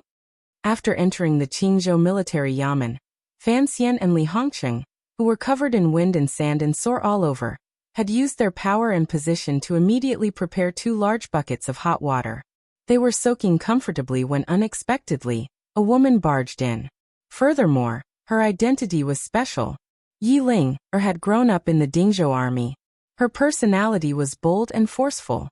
She was very different from other women. Hearing Fan Xian's words, she realized that Fan Xian and Li Hongqing were naked and curled up in the large wooden buckets. These two people still wore purposefully shy expressions on their faces. It was very annoying. On the contrary, she was not embarrassed or angry. She just spat at the side of her feet and elegantly turned to leave. On the grasslands, the left virtuous prince had been assassinated. Something had happened to the court. It was certain to sink into chaos. As the head of the Qing court's military stationed in Shiliang Road, Li Hongqing had to quickly report this matter to Jingdou. At the same time, he had to return to Dingzhou to hold down the camp and move military power in order to deal with the newest change in the situation on the grasslands. Thus, the next day, he left Qingzhou. Fan Xian stayed. It was not because of the good scenery in Qingzhou or because of Yi Ling.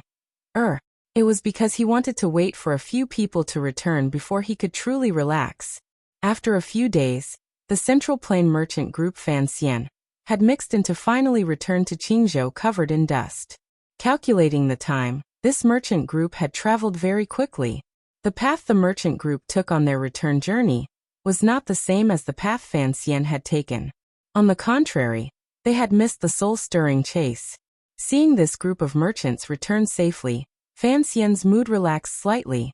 He had been worried that because of the Overwatch Council's actions, these merchants from the Central Plain would become the target of the Hu people's revenge. Unexpectedly, the Hu people, under their rage, were still able to resist attacking the merchant group.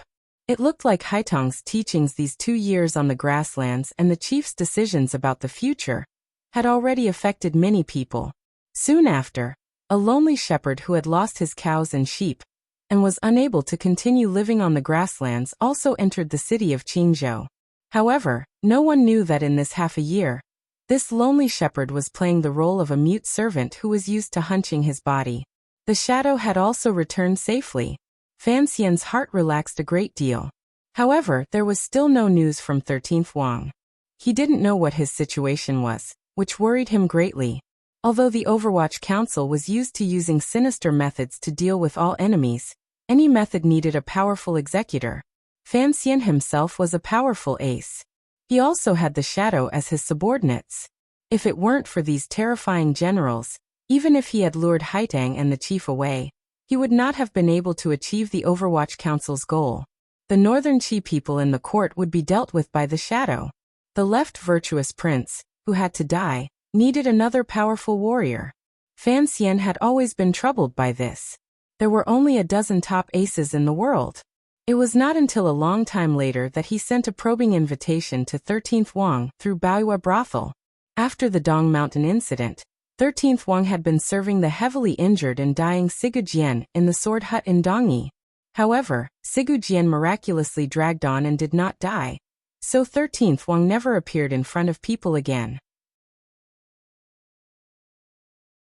Although Fan Xian and 13th Wang had an agreement 2 years ago, he didn't know if it was still in effect. Thus, this invitation was only a test. 13th Wang did not reply to a single word of this invitation. He directly left Dongyi and came to Jingdou to find Fan Xian. Fan Xian, the shadow, and 13th Wang, the 3 aces, went deep into the grasslands. They each had their own duties. In terms of the execution power represented by top aces, the present Overwatch Council was even more terrifying than when Qin Pingping was in power. It was because of 13th Wang's arrival that Fan Xian made up his mind to enter the grasslands. Because this person's identity was too special, Fan Xian didn't want the palace to be too suspicious of him. Thus, he purposely hid his identity along the way. He only brought him into the merchant group, and then separated. He still didn't understand why 13th Wang was still willing to continue the previous agreement after Sigu Jian had been beaten into a cripple by the emperor. He didn't have time to think about this. He only hoped that 13th Wang would be able to return safely after assassinating the Western Hu's Wuxian queen. After a few days, Fan Xian finally received the news he had been waiting for. More accurately speaking, everyone knew of 13th Wang's return. Unlike the shadow's quiet return, the return of this 13th disciple of the sword hut startled the entire Qingzhou. That day, the scorching sun hung high in the sky, shining down on Qingzhou city, causing the biting cold autumn wind to completely lose its temper. The green bricks at the city gate seemed to be about to emit smoke, and just like that, a bloody man walked through the city gates of Qingzhou city. The soldiers of Qingzhou looked warily at the bloody man. Holding long spears in their hands, they surrounded him. Enveloped by the coldness and murderous intent emanating from the bloody man's body, fear grew in their hearts. The man wore a Hu people's fur jacket. If the leather jacket with more than 30 cuts could still be considered a leather jacket, endless amounts of fresh blood seeped out of the holes in the leather jacket. It solidified, spread, and covered his entire body. No one knew how long the bloody man had walked on the grasslands. The bloody wounds had already begun to fester. Flies and mosquitoes danced around his body. It looked strangely wretched. The Qingzhou guards didn't know who this person was. They only knew that for him to be able to walk out of the grasslands with such heavy injuries, He was certainly no ordinary person. The man opened his eyes. His lips were covered in bloody blisters. To the soldiers surrounding him, he said, "Tell Fan Xian that I have done what I promised him." Receiving the news, Fan Xian rushed over and supported him. Looking at the wounds on his body, his heart was filled with a chill. He was responsible for luring out the chief and Haitang for the operation on the grasslands. In the end, Haitang would not kill him. Furthermore, the shadow had acted silently and did not take much risk. The truly difficult part was 13th Wang assassinating the left virtuous prince. Fan Xian didn't know how 13th Wang had killed the powerful left virtuous prince in the Endless Hu camp. He only knew that what he had promised him had been completed perfectly. He carried the unconscious 13th Wang back to the military yamen. With a silent expression, he began to treat this fierce warrior. Yi Ling handed him needles and knives behind him. Her face was full of shock and curiosity. She wondered who this Overwatch Council official who had been cut more than 30 times was. How could he survive like this?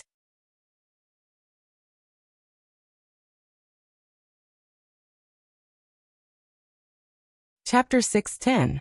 For some reason, from the first time 13th Wang appeared on that snowy night, he had trusted Fan Xian greatly. Otherwise, he would not be sleeping like a baby in the room right now. Fan Xian stared in a daze at the unconscious young man on the bed, and scratched his head. He couldn't find a suitable word to describe his current emotions. In the basin was a blood-soaked cloth. The bright red gave off a faint stench. In order to remove the leather jacket from 13th Wang's body, Fan Xian had expended a great deal of effort. The blood on the inside and outside of the jacket had long congealed, and mixed with the wind and sand on the grasslands. Like glue, it stuck firmly to 13th Wang's body. He fed 13th Wang some medicine, pried open the already sealed wounds, squeezed out the pus inside, and restitched a number of wounds that had opened on the way here. After doing all this, Fan Xian was completely exhausted. Weakly, he sat on the side of the bed and stared at this man in a daze. Although he had taken the anesthetic and sunk into the deepest of unconsciousness, the pain in his body still made 13th Wang furrow his brows. This last disciple of the Dongyi Sword Hut had a delicate and pretty face, particularly his brows, which were furrowed particularly nicely. He was like a philosopher's statue contemplating the problems of life. Fan Xian shook his head and threw the scissors and needles in his hands into the basin. He stretched. In the process of saving people, he had counted carefully. There were 38 wounds on 13th Wang's body. They were all knife wounds, and they were all concentrated in the front half of his torso. There were many stories in the military camp about how the wounds were all in the front of the body. 13th Wang used his bravery and valiance to perfectly prove these stories. He had faced countless knives alone and charged out head-on.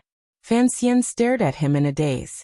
Although he hadn't personally seen 13th Wang assassinate the left virtuous prince or the scene of killing when he charged out of the continuous Hu camp, each of these wretched knife wounds seemed to tell of what had happened a dozen days ago on the grasslands. When was the last time he had a comrade covered in wounds? It should have been in Shangjing in northern Qi. When he ripped open the young master's white robe, Fan Xian looked at 13th Wang on the bed and couldn't help but have the illusion that he and Yan Bingyun were the same person. However, 13th Wang's injuries were more serious than Yan Bingyun's. Furthermore, Fan Xian knew that the relationship between these two people and him was very different. Yan Bingyun was his subordinate and his arm, but he was also a loyal official of the Qing kingdom. 13th Wang had relied on him 2 years ago because of the interests of Dongyi. He narrowed his eyes and looked at the unconscious 13th Wang. He did not understand. Was something like a promise really so important to some people in this world? Even more important than his own life? Fan Xian furrowed his brows. The unconscious 13th Wang also furrowed his brows. Both of them were good-looking. However, 13th Wang was less stern than Fan Xian, and more amiable. In his coma, there was a natural childishness. Both of them furrowed their brows at the same time. It was a wonderful sight. The sound of water being poured came from outside the room. Yi Ling filled a basin of hot water and walked back into the room. She wet a towel, and then sat down on the side of the bed. Carefully, she helped 13th Wang wipe away the blood on his body. However, there were too many wounds on his body. She couldn't find a place to start for a long time. 38 cuts. Yi Ling bit her lower lip. It was as if she was feeling pain for this unknown Overwatch Council official. I don't know what you had him do in the grasslands for him to come back alive with such serious injuries. Earlier, when she was helping Fan Xian, Yi Ling was truly stunned. She was shocked by Fan Xian's superb medical skills. She was also shocked by the injuries of the person on the bed. Startled by Yi Ling's words, Fan Xian shook himself out of his thoughts. Pulling up the corners of his lips, he smiled helplessly. He is not an official of the Overwatch Council. Yi Ling glanced at him and didn't say anything. In reality, she had already guessed that the identity of the person lying on the bed was certainly not ordinary. Otherwise, Fan Xian would not have temporarily sealed off news of this person, and had to trouble such a noble Wang Fei to personally help him. Fan Xian snatched the wet towel from her hand, and wiped the sweat from his forehead. He is 13th Wang, a person from Dongyi. He is 13th Wang? Yi Ling's eyes immediately lit up. She sighed and said, "No wonder he is so brave." Fan Xian asked, "You've heard of him?" Yi Ling nodded and said, "Don't have the extravagant hope of being able to hide news of him. In less than 2 days, the Emperor will know that he has interfered on the grasslands.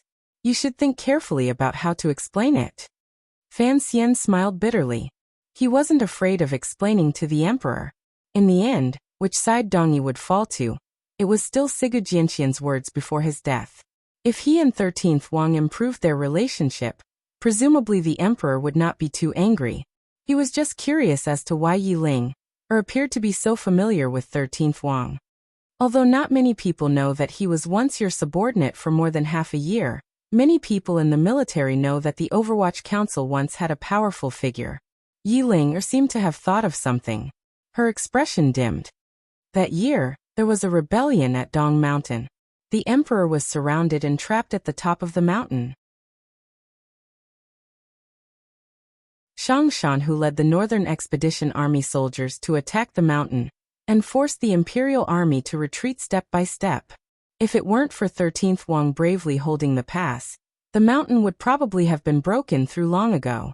I heard that he later blocked a blow from Granduncle. Yi Ling shrugged. That day, this person left a deep impression on the Imperial Army.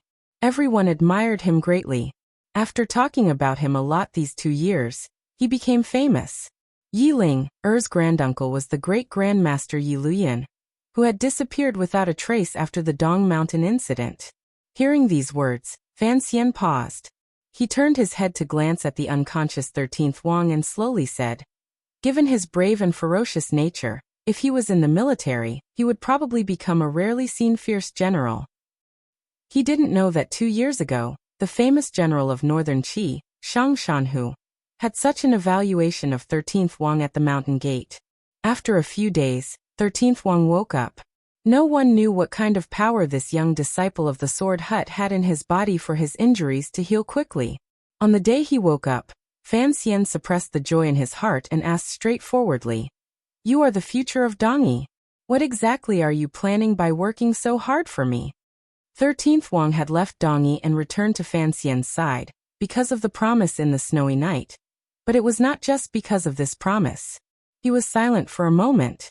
On his pale face, his brows, which were as thick as swords, appeared particularly frightening. After a long time he slowly said, "Teacher can't hold on much longer." Fan Xian was silent. Sigu Jian's death was something everyone had expected. In everyone's hearts, this great grandmaster of Dongyi should have died 2 years ago. In the end, no one had thought that the most powerful idiot in the world would be able to drag on for 2 years until everyone was exhausted and embarrassed. It was to the point that everyone seemed to be hoping for his death. However, coming from 13th Wang's mouth, these words represented another meaning. Fan Xian knew that Sigu Jian did not have much time left. Dongyi had to immediately decide what path it was going to take in the future. 13th Wang entering Shiliang Road this time, and performing such a great service for Fan Xian, was also Sigu Jian's arrangement. "Your teacher is a big idiot. I think it is very likely that you will inherit his legacy and become the second biggest idiot in the world."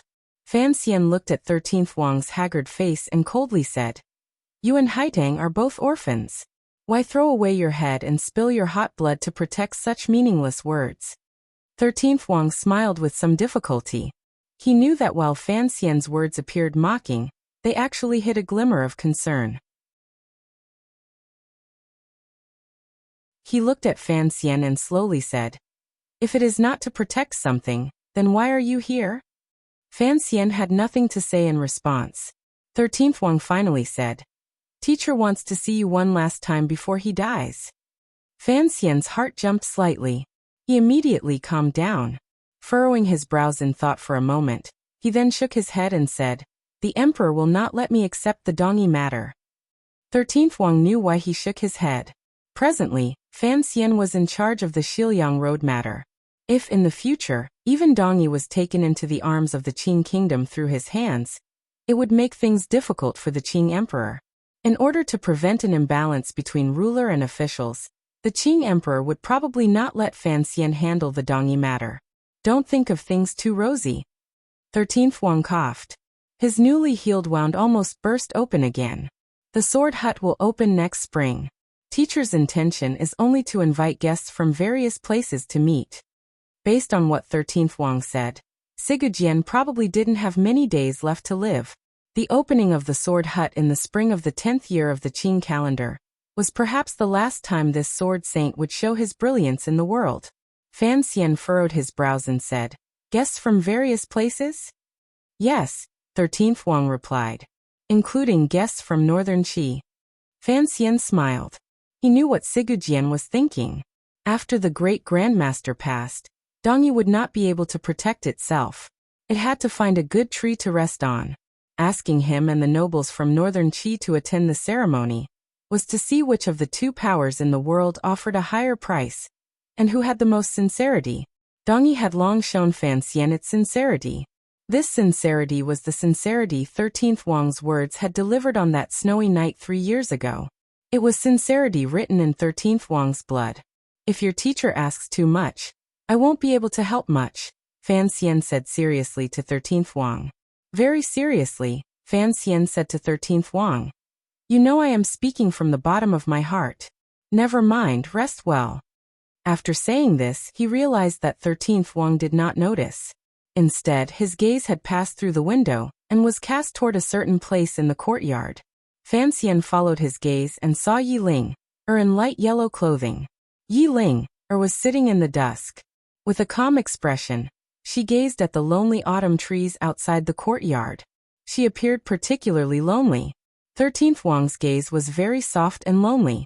Perhaps it was the wind, sand, and rain of blood on the grasslands that made this gentle but valiant man begin to appreciate the other side of life. Quietly he said, "This girl is very lonely." "She is Yi Ling, my disciple," Fan Xian said bitterly. "Her loneliness is a mistake made by me and all of her family." "Oh right, during the days you were unconscious, it was she who looked after you." 13th Wang didn't turn his head. He only looked calmly at Yi Ling, her silhouette in the distance. It was as if he was admiring a beautiful scene. Fan Xian suddenly remembered the first time he had met 13th Wang on that snowy night. He had used the name Tai Xiang, and said he was going to Baoyue brothel to see all the beauties in the Qing kingdom. Involuntarily, a glimmer of a smile rose to the corners of his lips. He thought of some phrases and people. "You looked calmly out the window, and I looked at you silently. The curtain held both of us, savoring the gentle loneliness."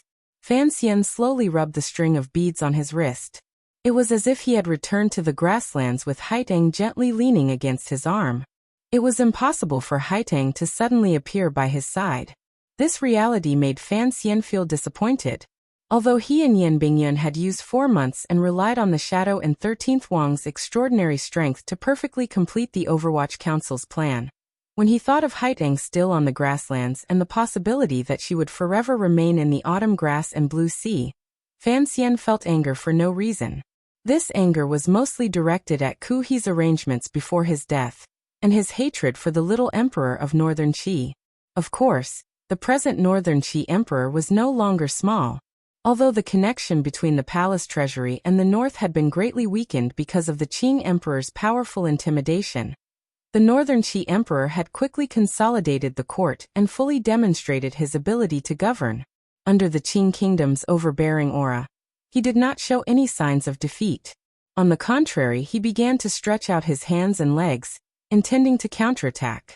For example, in Shiliang Road, Fan Xian had spent a great deal of money to move Deng Ziyu back from northern Qi's Shangjing to target northern Qi's infiltration of Shiliang Road. Following the deaths of the northern Qi people in the court, the Overwatch Council's purge operation in Dingzhou and Qingzhou began with a bang. Because the Overwatch Council had prepared for a long time, and the person in charge of this matter was Deng Ziyu, who knew the way the northern Qi brocade guard did things, it proceeded particularly smoothly. With the full cooperation of the General's Manor and the Governor's Manor of Shiliang Road, the Overwatch Council only used 10 days to capture over 40 northern Qi spies in Dingzhou and Qingzhou. The number of northern Qi spies who had died to the hands of the 6th Bureau of the Overwatch Council had already surpassed 100. In order to destroy northern Qi's infiltration of Shiliang, Fan Xian had spent a great deal of money and exposed a few officials who had developed in the northern Qi court for many years to obtain the name list. He knew that although the Hu people on the grasslands appeared to be able to resist at the moment, if they were allowed to continue developing, they would become a great threat to the Qing kingdom. Thus he did not care about anything. He had to kill the signs of the Hu people's prosperity before the spring dew fell. He also knew that each time the Overwatch Council captured a northern Qi spy in Shiliang Road and killed a spy, the distance between him and Haiteng would increase. Furthermore, there were still a few Tianyi Dao disciples lying in ambush in Shiliang Road. The death of the left virtuous prince of Shi who brought too many unstable factors to the grasslands. The hardliners, led by the foremost ace of the king's tent, Hu Gu, demanded that the chief of the court give an explanation for this matter. Without being conferred a title by the court, the left virtuous prince's tribe had elected the left virtuous prince's youngest son as the new left virtuous prince. At the same time, they raised the knife of revenge against the various powers on the grasslands. The biggest suspects for the left virtuous prince's death were, of course, the chief of the court and the right virtuous prince. Although the court had once said that the Qing kingdom's Overwatch Council had secretly done this, not many people believed it. Furthermore, Hu Gu was still picking fights internally. In order to stabilize the situation on the grasslands, Chief Su Bida was forced to acknowledge the new left virtuous prince's position. He sent envoys to pacify them and guarantee that they would give the left virtuous prince's subordinates a satisfactory explanation. What was a satisfactory explanation? It was the head of the murderer and the massacre of the murderer's tribe. The problem was that the murderer had long escaped. No one knew which tribe he was from. Thus, the grasslands were in turmoil. At any moment, there was the possibility of a big battle breaking out. Additionally, the court had, in a short half a month, suddenly lost all of their spies in Shiliang Road and became blind. For a moment, they were unable to respond.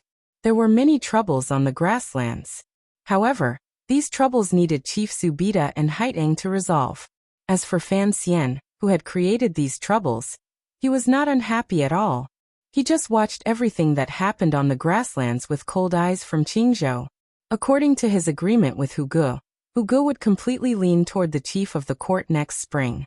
After all, given Hu Ji's current strength, even if he had the full support of the left virtuous prince's subordinates, he would not be able to overthrow the position of the chief of the court. Since it was so, it was better to change sides.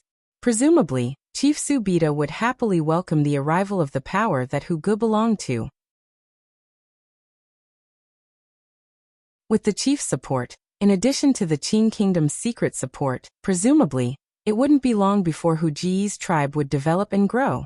At that time, Chief Su Bida would truly have a headache.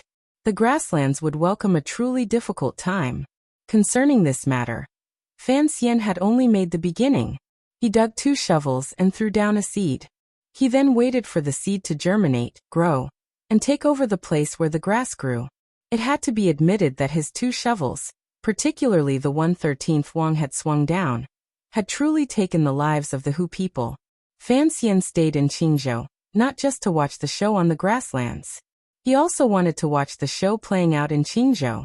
However, before he could finish watching the show in Qingzhou, he received a secret report from Jingdou.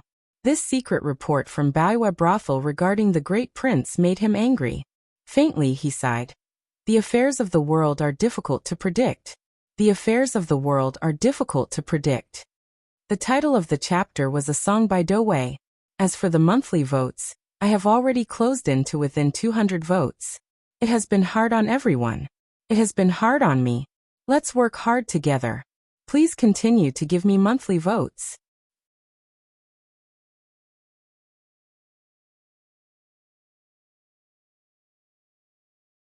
Chapter 611. Presently, Baiyue brothel had spread a large net throughout the world. Although all the powers knew that the largest brothel alliance in the world was the property of the Fan family, they had no way of controlling it. After all, this was proper business. Regardless of which country's laws, they could not control it. Baiyue brothel's conditions were good. They were polite and considerate to the girls in the building. The guests were truly happy, and labor and management were harmonious. Furthermore, they had Fan Xian's power as a backer and Xia Mingji and Zhaosheng Money House as financial support. In a short 4 years, they had spread their tentacles to every place. Although Baiyue brothel's intelligence gathering was not as professional or powerful as the Overwatch Council's, at least it provided Fan Xian with another source of information. In the end, the Overwatch Council was the official spy organization of the Qin Kingdom. There was always a faint fear in Fan Xian's heart. If one day the Emperor had him hand over the Overwatch Council, then his eyesight and hearing would both decline greatly. For example, this secret report regarding the Great Prince proved the benefits of Fan Xian's strong support for Baiyue brothel. As for the information in the secret report, the Overwatch Council's report, and even the Qinian unit's secret report did not mention a single word. If Baiyue brothel had not leaked it out, Fan Xian would not have known that another good show was about to play out in Jingdou.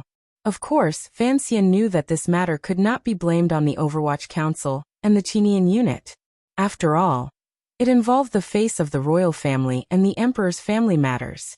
Even if the official spy organization had found some information, before it could be confirmed and with the internal court and imperial censorate watching, they could not report it to him without evidence. Baiyue brothel did not care about this. In the organization structure under Fan Xian's control, Baiyue brothel was more like the imperial censorate. It had the freedom to hear rumors and discuss official matters. The secret report mentioned the Great Prince taking on a secondary fey. It was just a rumor that occasionally spread through Jingdou. Wind from an empty cave was not without reason. Fan Xian furrowed his brows and thought about what had happened in Jingdou. If it was just the eldest prince taking on a secondary wife, it would have been a small matter. There was no need for him to be so nervous. But the key point was that the Baoyu House's report made it very clear that the selection of a secondary wife was completely decided by the palace. The eldest prince did not know about this beforehand, and it was rumored that the eldest prince was very conflicted about this matter. He had already entered the palace and argued with the king twice. Fan Xian's head hurt. He knew what kind of person his elder brother was. Although the Great Prince understood the big picture, when it came to family matters involving the root of the family, he was very stubborn. Additionally, his relationship with the Great Wang Fei was harmonious. How could he agree to another marriage in the palace? For the palace to want him to take another secondary fei, there was clearly a deeper level of consideration. Regarding this, Fan Xian knew very well. Ever since the Jingdou rebellion had truly been quelled, and the emperor had once again found his love for his eldest son, the first thing he did was not move the Great Prince to the border army as a commander with real power. Instead, he secretly prepared for the Great Prince to take on a secondary fei. Thus, the matter of taking on a secondary fei had actually been carried out in secret for a long time. However, it had been forcefully resisted by the Great Prince, and had not truly surfaced. The Great Wang Fei was the Great Princess of Northern Qi. The honeymoon period between the Qin Kingdom and Northern Qi had already ended. For the sake of future battles, the emperor would not allow his eldest son to be controlled by a Northern Qi woman. In the final northern expedition, The great prince was clearly the best choice for the vanguard commander. The emperor's intentions were clear. He would first have him take on a secondary Fei. Then he would find an opportunity and an excuse to depose the great Wang Fei. The meaning was clear. It was a pity that the Qing emperor's sons were disobedient. The great prince had never been such an obedient person, which was why he had been able to resist for 2 years. However, from the news from the Baoyu house, it seemed that the palace was preparing to bring this matter to light and directly make the decision. Fan Xian hugged his knees with a headache. He was very angry. He had a strong opinion of the great prince.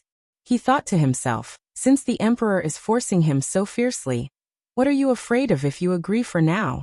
Delay it as long as you can. Do you really have to wait for the emperor to give an edict, and then have you go to the palace and play a game of refusing to submit? How could a member of the royal family have the right to be a saint of love? However, the great prince and the great Wang Fei, this married couple, had a sense of a long-lasting relationship. It made Fan Xian feel great admiration and sigh at his own inferiority. Other than admiration, what made Fan Xian's head hurt was that the intelligence report from Baoyu House was vague, but secretly revealed a piece of information. After the emperor and Lady Ning discussed it, they temporarily suppressed their anger and prepared to have Fan Xian return to the capital to persuade the great prince to take on a secondary Fei. It had to be said that after the Jingdo rebellion and the deaths of the crown prince and second prince, the Qing emperor's attitude toward his remaining 3 sons was much warmer than before. If it had been in the past, the great prince would probably have long been imprisoned in his manor if he dared to forcefully resist an edict. It was not like now, where he could resist his temper and let Fan Xian go persuade him. The emperor's secret edict would probably take some time before it reached Fan Xian's ears. Baoyu House received the news much faster. Fan Xian held his head and thought, what exactly is going on? When the great princess of northern Qi had traveled thousands of li south to marry the great prince, he had been the one to officiate the wedding. Was he going to be the one to break off the marriage after 4 years? Just as he had sighed earlier, the affairs of the world were truly hard to predict. It was morning. The sunlight from the east shone through the lonely autumn trees in the Qingzhou military yamen, and cut into a few large patches of light, illuminating the paper windows in the room. A serving girl carried a plate and passed by the window, casting a shadow on the window. The shadow stood quietly by Fan Xian's side and looked at his worried face without saying a word. The best assassin in the world was used to standing quietly behind Chen Pingping or Fan Xian, blending into the shadows of the building or scenery. He was used to seeing the constant worry of the last masters of the Overwatch Council, but he was still not used to talking to them and giving them advice. His mission was to kill people and did not include these pitiful things that used his brain. After returning from the grasslands, the shadow took off his herdsman's clothes and returned to Fan Xian's side. Just like in the past few years, he was very quiet. However, Fan Xian occasionally noticed that the best assassin in the world would occasionally glance at 13th Wang, who was resting in the courtyard. His gaze was complicated and strange. I cannot return to the capital right now. Fan Xian knew that the shadow was not Yan Bingyan, Deng Ziyu, or the chatterbox Wang Qinian. Waiting for him to speak was an impossible matter. He rubbed the space between his brows and said, "First, the Shiliang Road matter has not ended. Second, since there is no news from the capital, it is not appropriate for me to rush back like this. This is only a small matter." The shadow knew that Commissioner Fan wanted to talk to him. He paused for a moment and then said, "Don't worry too much." Fan Xian shook his head and sighed. "It is not a small matter. You don't know how stubborn the men of the Li family are. Take Chengqian and the second prince for example. They would rather die stubbornly than lower their heads to the emperor. Although the great prince's personality is much more open-minded, in his bones he has the taste of Dongyi people's desire for freedom. With the emperor pressuring him like this, who knows what kind of frightening response he will make?" Not waiting for the shadow to open his mouth to reply, Fan Xian's face was full of melancholy. He continued, "The emperor, and perhaps everyone in court, seems to firmly believe one thing. Those who are not of our race must have different intentions. Otherwise, Why would no one believe that the great prince will inherit the throne just because he is half Dongi? He is half Dongi, and his Wangfei is a northern Qi person. In the current situation, the emperor wanting him to depose of his concubine actually has the intention of protecting him and placing him in an important position. In the Jingdo rebellion, there were 3 people who had performed meritorious deeds. They were Fan Xian Yizhong and the Great Prince. At the time, the Great Prince held the imperial army in his hands and controlled the vital points. However, he resolutely carried out the emperor's so-called posthumous edict and successfully controlled the situation of the rebellion to a level that the Qing kingdom could accept. Because of this matter, the emperor's attitude toward him had changed greatly. It was no longer as cold as it had been in the past. Accurately speaking, the emperor feels some guilt toward the Great Prince. Fan Xian said quietly as he rubbed the spot between his brows. As Fan Xian rubbed his aching brows, he quietly said, "So he wants to make it up to the Great Prince." Given the Great Prince's lifelong ambition, the best way to make it up to him is to be the vanguard and fight for the Qing kingdom from the south to the north, unify the world, and shine on the battlefield. The emperor has truly decided to use him as commander, which is why he has to depose the great Wangfei. Thinking of this, he also felt some resentment toward the emperor. The great Wangfei was the great princess of northern Qi. It did indeed affect the great prince's decision to be the commander of the northern expedition. But why did he have to use such unconventional methods as taking a secondary fei to resolve it? This was not the demeanor a ruler of a country should have. It was more like an old man who was angry with his son. Suddenly his heart jumped. Did the emperor still not learn from his past experiences and still maintain a powerful suspicion? Is he using all kinds of methods to eliminate these suspicions in the bud? Fan Xian's heart gradually grew cold. He realized that he had made a mistake these years. He had still underestimated the emperor's powerful desire for power and the emperor's natural paranoia and coldness. It was difficult to be a son. It was even more difficult to be the son of the emperor. It was even more difficult to be the son of the Qing emperor. Fan Xian let out a shaky breath. He knew that after he returned to the capital, he would probably be stuck between the emperor and the great prince. It was better not to think about this problem for now. But he was a little curious. He didn't know whose daughter the emperor had appointed to the great prince's side concubine was, and which noble or minister was so unafraid of death that they dared to send their daughter into the mouths of the tigress great Wangfei, the great prince, the male tigress, and the old tigress concubine Ning. After the Jingdo rebellion, the emperor remembered Lady Ning's merits, and took into account the great prince's face. After a delay of more than 20 years, he finally made her an imperial consort. However, after this Dongi female slave became an imperial consort, she still did not change her past shrewish personality. She was still full of tiger nature. The great prince's family was a tiger forest. In any case, it could not be Ruoro. Fan Xian was confident of this. Presently, the emperor trusted and favored him greatly. He also knew that for the sake of Ruoro's marriage, he had not hesitated to beat Hongqing into a lewd person. Naturally, he would not use this to seduce him and lose the big for the small. Fan Xian stood and pushed open the door.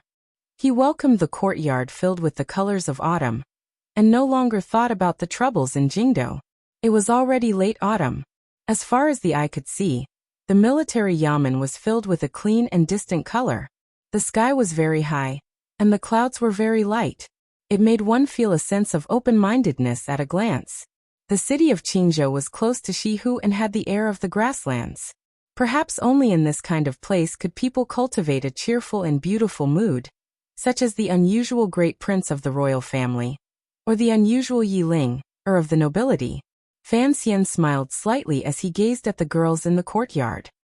He thought to himself that the great Wangfei's present situation was very difficult, but the second Wangfei seemed to have gradually shaken off the shadow of the second prince's death. There were always some good things that happened in the world. 13th Wang's body recovered quickly. He was now able to wander around the Qingzhou military yamen in a wheelchair. Because of Yi Ling-er's words, Fan Xian couldn't be bothered to do any more useless concealment. He called for a few girls to be responsible for pushing the cart, and sent a few subordinates of the 6th Bureau to follow him and protect his safety. During these dozen days, Fan Xian had been busy communicating with Ding Zhou and leading the counterattack in Shiliang Road. He also had to carry out private transactions with the grasslands. He was very busy and didn't pay much attention to 13th Wang's movements. However, he was not blind. He could see that this lonely and desolate Qingzhou military yamen had gradually changed because of 13th Wang's awakening. Occasionally, a hint of spring seeped through the autumn garden. When 13th Wang sat in his wheelchair and occasionally rested in the garden, not far from him, a girl would be sitting and doing other things, such as embroidery or playing dumb and looking at the scenery. At that time, 13th Wang would become a dumb goose and stare in a daze at the dumb goose looking at the scenery. Other than greeting each other when they bumped into each other, this young man and woman did not say any idle words. They just foolishly played out their roles.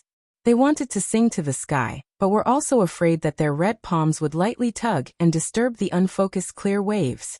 Fan Xian was the little ancestor of the Overwatch Council, and Yi Ling was the little ancestor of Qingzhou.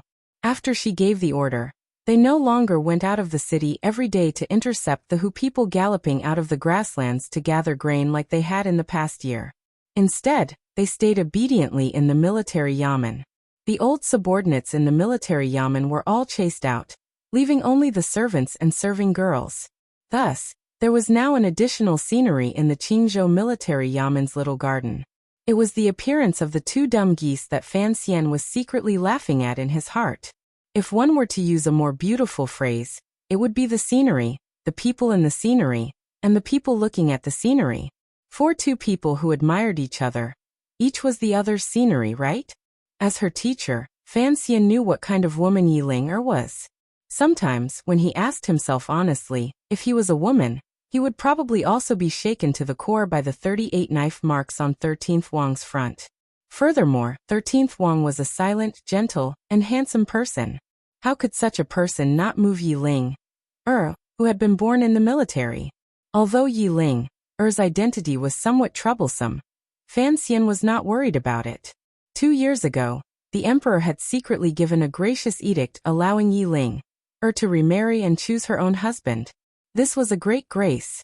As long as she liked someone, the Qing court would probably snatch him for her even if it meant fighting for him. The problem now was 13th Wang's identity. Although he secretly worked for the Overwatch Council, and the emperor also secretly knew of this matter, he was after all, Sigujian's last disciple and the 13th disciple of Dongyi's sword hut. Yi Ling had once been the second Wang Fei, yet she was going to marry an ace from Dongyi. No one knew if she would be able to get past the palace. Of course, if Dongyi could completely lean toward the Qing kingdom under his leadership, then these obstacles would not exist. Fan Xian decided to put some effort into this matter. It could be considered making it up to this pitiful girl on behalf of the emperor and Yi Zhong. There was only one problem. Fan Xian looked at the two people in the garden with amusement. Rubbing his nose, he thought that these two people were still in a strange state. Someone had to expose them. Most importantly, it was not strange that Yi Ling liked 13th Wang. What exactly was 13th Wang thinking? No matter how noble Yi Ling's identity was, she was, after all, a true widow. He knew why 13th Wang was attracted to Yi Ling's profile. It was very lonely. Fan Xian knew that the real Yi Ling was not like this. Particularly embroidery. Fan Xian shivered. Yi Ling had actually embroidered in front of 13th Wang, and pretended to be delicate and timid. If this matter got back to Jingdo and reached Wan'er's ears, his wife would probably faint from laughter. He decided to tell 13th Wang the real Yi Ling, so that his young friend, whom he admired greatly, would not find out after marriage that his life was a major misunderstanding. Just as Fan Xian was walking down the stone steps and preparing to disturb the supercilious young man and woman, the shadow behind the door quietly said something. He immediately stopped his steps. These days, the shadow had carefully hidden his tracks to prevent 13th Wang from discovering anything. Fan Xian knew the complicated relationship between the shadow and the sword hut. He also knew the shadow's true identity could not be known by anyone. Sigujian and the shadow had an irreconcilable hatred. Looking at Sigujian's favorite disciple in the autumn garden, the shadow's mood was not as happy as the man and woman in the garden. A moment later, Fan Xian said, "We'll go next spring. He won't die so early."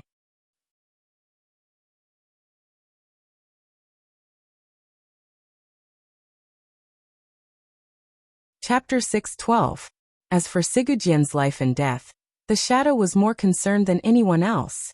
He did not want Sigujian to die to someone else's hands, even if it was the merciless hands of heaven.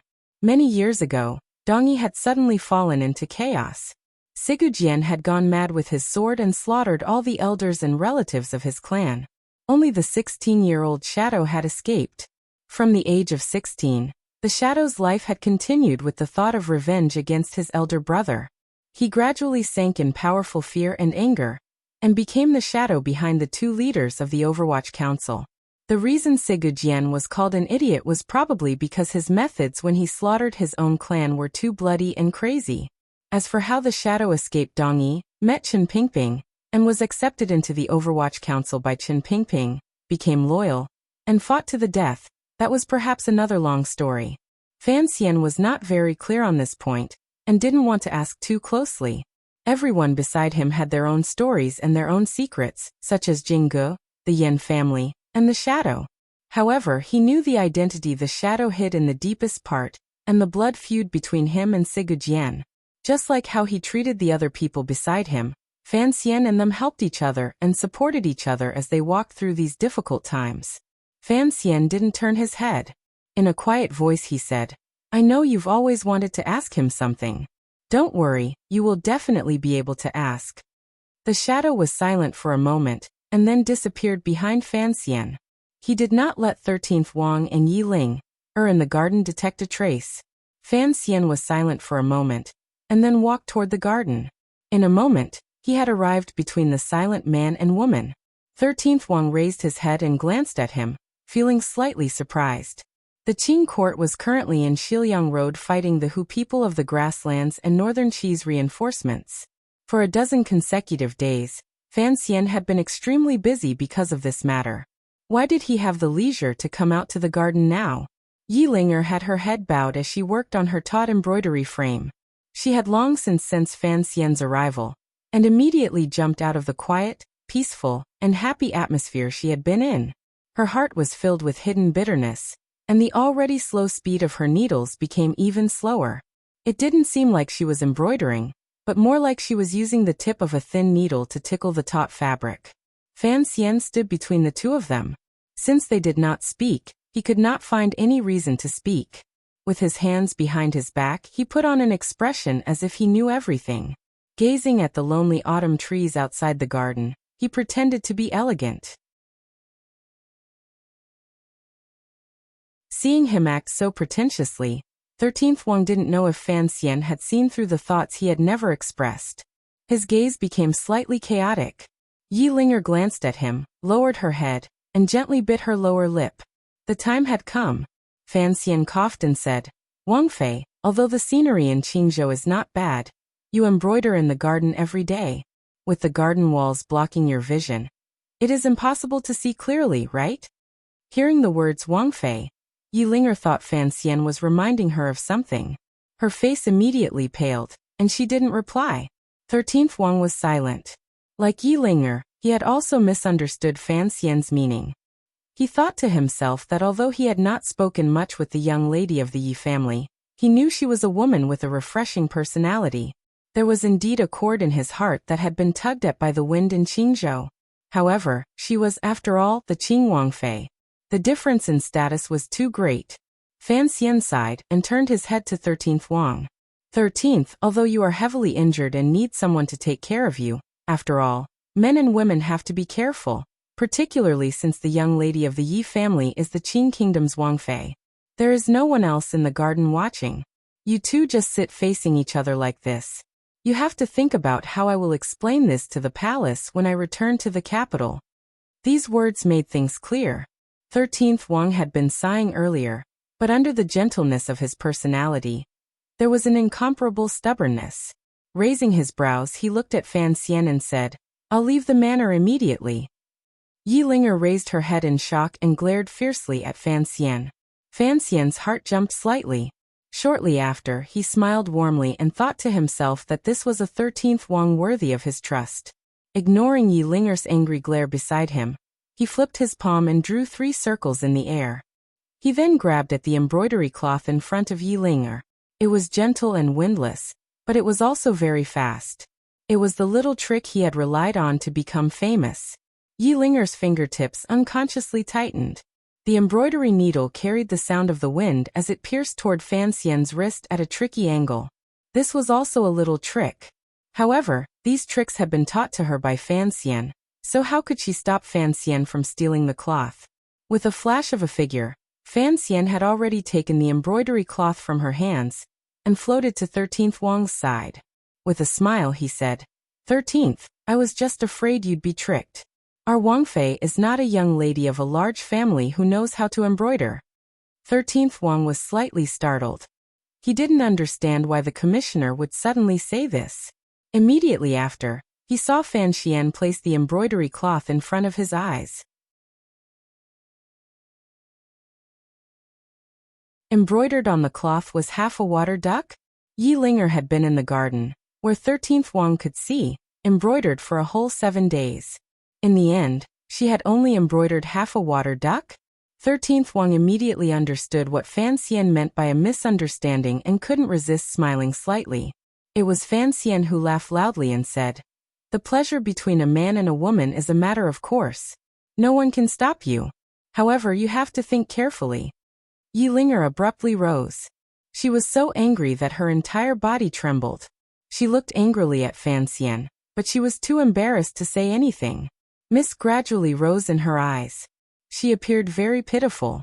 13th Wang looked at this woman's appearance and felt an inexplicable pain in his heart. He withdrew his smile and his face was full of concern. Fan Xian slowly stopped laughing. Suddenly he lowered his voice and said by 13th Wang's ear, you have to talk about love. Even if these 2 dumb geese were to sit together for a lifetime, what use would it be? 13th Wang knew that this person had come specially to help him break through the layer of paper on the window. Other than feeling slightly embarrassed, he couldn't help feeling grateful. However, he was unable to speak as shamelessly as Fan Xian. Yilinger didn't know what Fan Xian had said. Looking at the 2 of them whispering to each other, she felt very uneasy. Fan Xian had finished what he needed to do and leisurely walked toward the front yard of the military yamen. His posture was relaxed as if he had done something very good, and was very pleased with himself. Yilinger looked at his retreating figure. For some reason, a great dissatisfaction rose in her heart. She huffed lightly and mockingly said, Teacher, I don't know how to embroider, but this water duck, I'm afraid, it's better than the one in your house. Hearing these words, Fan Xian immediately thought of the needle marks on Wanner's fingers, as well as the water duck painting. A chill ran through his body, and his face was filled with embarrassment. How could he reply? He quickly fled into the wilderness. Looking at this scene, Yilinger giggled. Her laughter echoed like silver bells in the autumn garden in Qingzhou. However, the person beside her did not laugh. He only looked at her quietly and appreciatively. It was boring to laugh alone. Yilinger awkwardly stopped laughing. During the dozen days 13th Wang had been recovering, she had indeed restrained her free and arrogant nature. She appeared particularly peaceful. Unexpectedly, Fan Xian had still managed to break through. She didn't know if this scene fell into the man's eyes, or if he would feel that she was too bitter. Countless thoughts immediately flashed through her mind. The emotions in her eyes were incomparably complicated. 13th Wang was actually a bit nervous, but he hid it well on his face. Looking at Yilinger, he said, I am Wang Shi, formerly known as Taixiang. I am the 13th disciple of Dongyi's sword hut. Thank you for your care these days. I cannot thank you enough. Yilinger had not thought that he would suddenly speak so seriously. Her heart was a little flustered. She calmed herself and returned the greeting. Lightly she said, Sir Wang is too polite. In Yilinger's opinion, it was much more relaxed and natural to use an official's title to refer to him. She did not understand. They had already known each other for a dozen days, and had only exchanged a dozen sentences. Why did he have to express his thanks so seriously now? Was he truly prepared to leave the manor, or was all of this just a dream? Yi Linger sighed faintly in her heart. If it had been another woman, perhaps she would have chosen to leave because of this sense of serenity. However, Yi Linger was, after all, Yi Linger. She did not know how to embroider. She only knew how to wield knives and spears. Although she was a widow, she was still like she was when she was a teenager, wild and full of vigor. She stared closely into 13th Wang's eyes and said, "If you have something to say, just say it. There is no need to introduce yourself. Looking at the way you do things, you are also a straightforward person. Don't be as long-winded and hypocritical as Fan Xian." 13th Wang paused slightly. A moment later he said seriously, "Sir Fan Jr. said that everything can be discussed." Yi Linger understood some of the meaning. Suddenly, she felt a gust of autumn wind blow past. When it brushed against her face, there was not a trace of harshness. There was only 100 degrees of gentleness. The matter between 13th Wang and Yi Linger was not as Fan Xian had imagined. After his provocation, they met in the golden wind and jade dew. It was better than countless things in the mortal world. When dry wood and fierce fire met, it was like the yellow river overflowing and could not be stopped. On the contrary to his expectations, this young man and woman still maintained their politeness and sat across the stone path.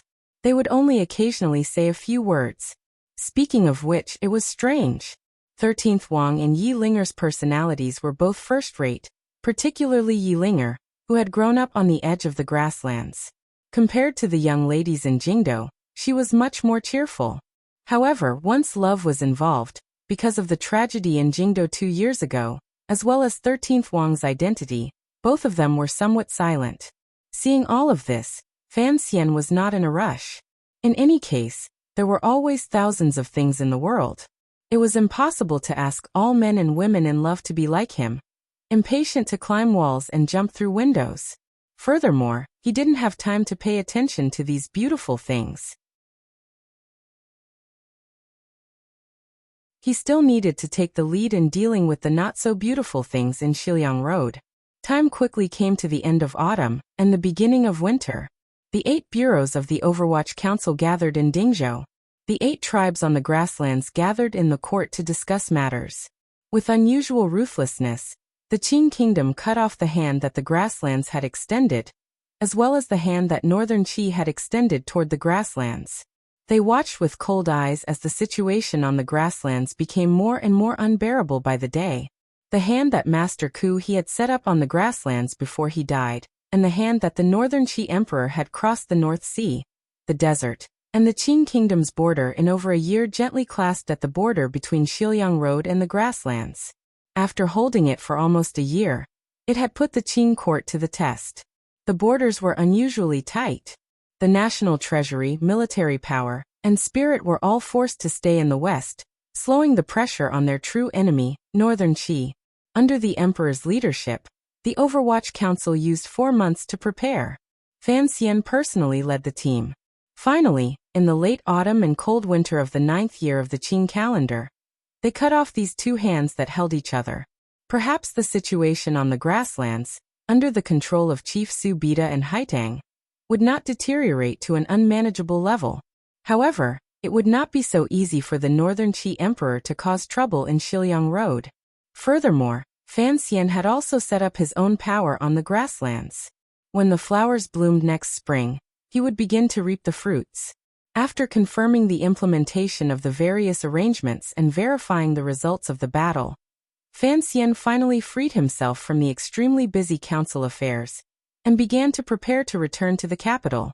13th Wang would not follow him back to the capital. Firstly, his injuries had not healed. Secondly, Fan Xian did not want him to have too much contact with the shadow along the way. Thirdly, Yi Linger's return to the capital for the new year was still half a month later. It was always good for the 2 of them to spend more time together. Once Fan Xian had decided on something, he rarely changed it. Since he had decided to help Yi Linger and 13th Wang be together, he had his own confidence. After returning to the capital and taking care of the great prince's family matters, he He would probably have to go to the Bureau of Military Affairs to propose marriage to General Yi. Of course, this matter first required the emperor's approval. On the 15th day of the winter of the 9th year of the Qing calendar, the Overwatch Council finished their operation in Shiliang Road. The commissioner Fan Xian passed through Dingzhou and stepped on the road back to the capital. Outside Dingzhou, there were countless officials and generals who had come to see him off. They lined up densely in 2 rows. The governor of Shiliang Road and General Li Hongqing stood side by side with Fan Xian. After saying a few official words, they ended the conversation. At the end, Li Hongqing gazed deeply at Fan Xian. Fan Xian knew what he meant and did not reply. He only quietly said, "I'll wait for you in Jingdou." The group of carriages set off and drove onto the official road in front of Dingzhou. Fan Xian unconsciously turned his head back to look.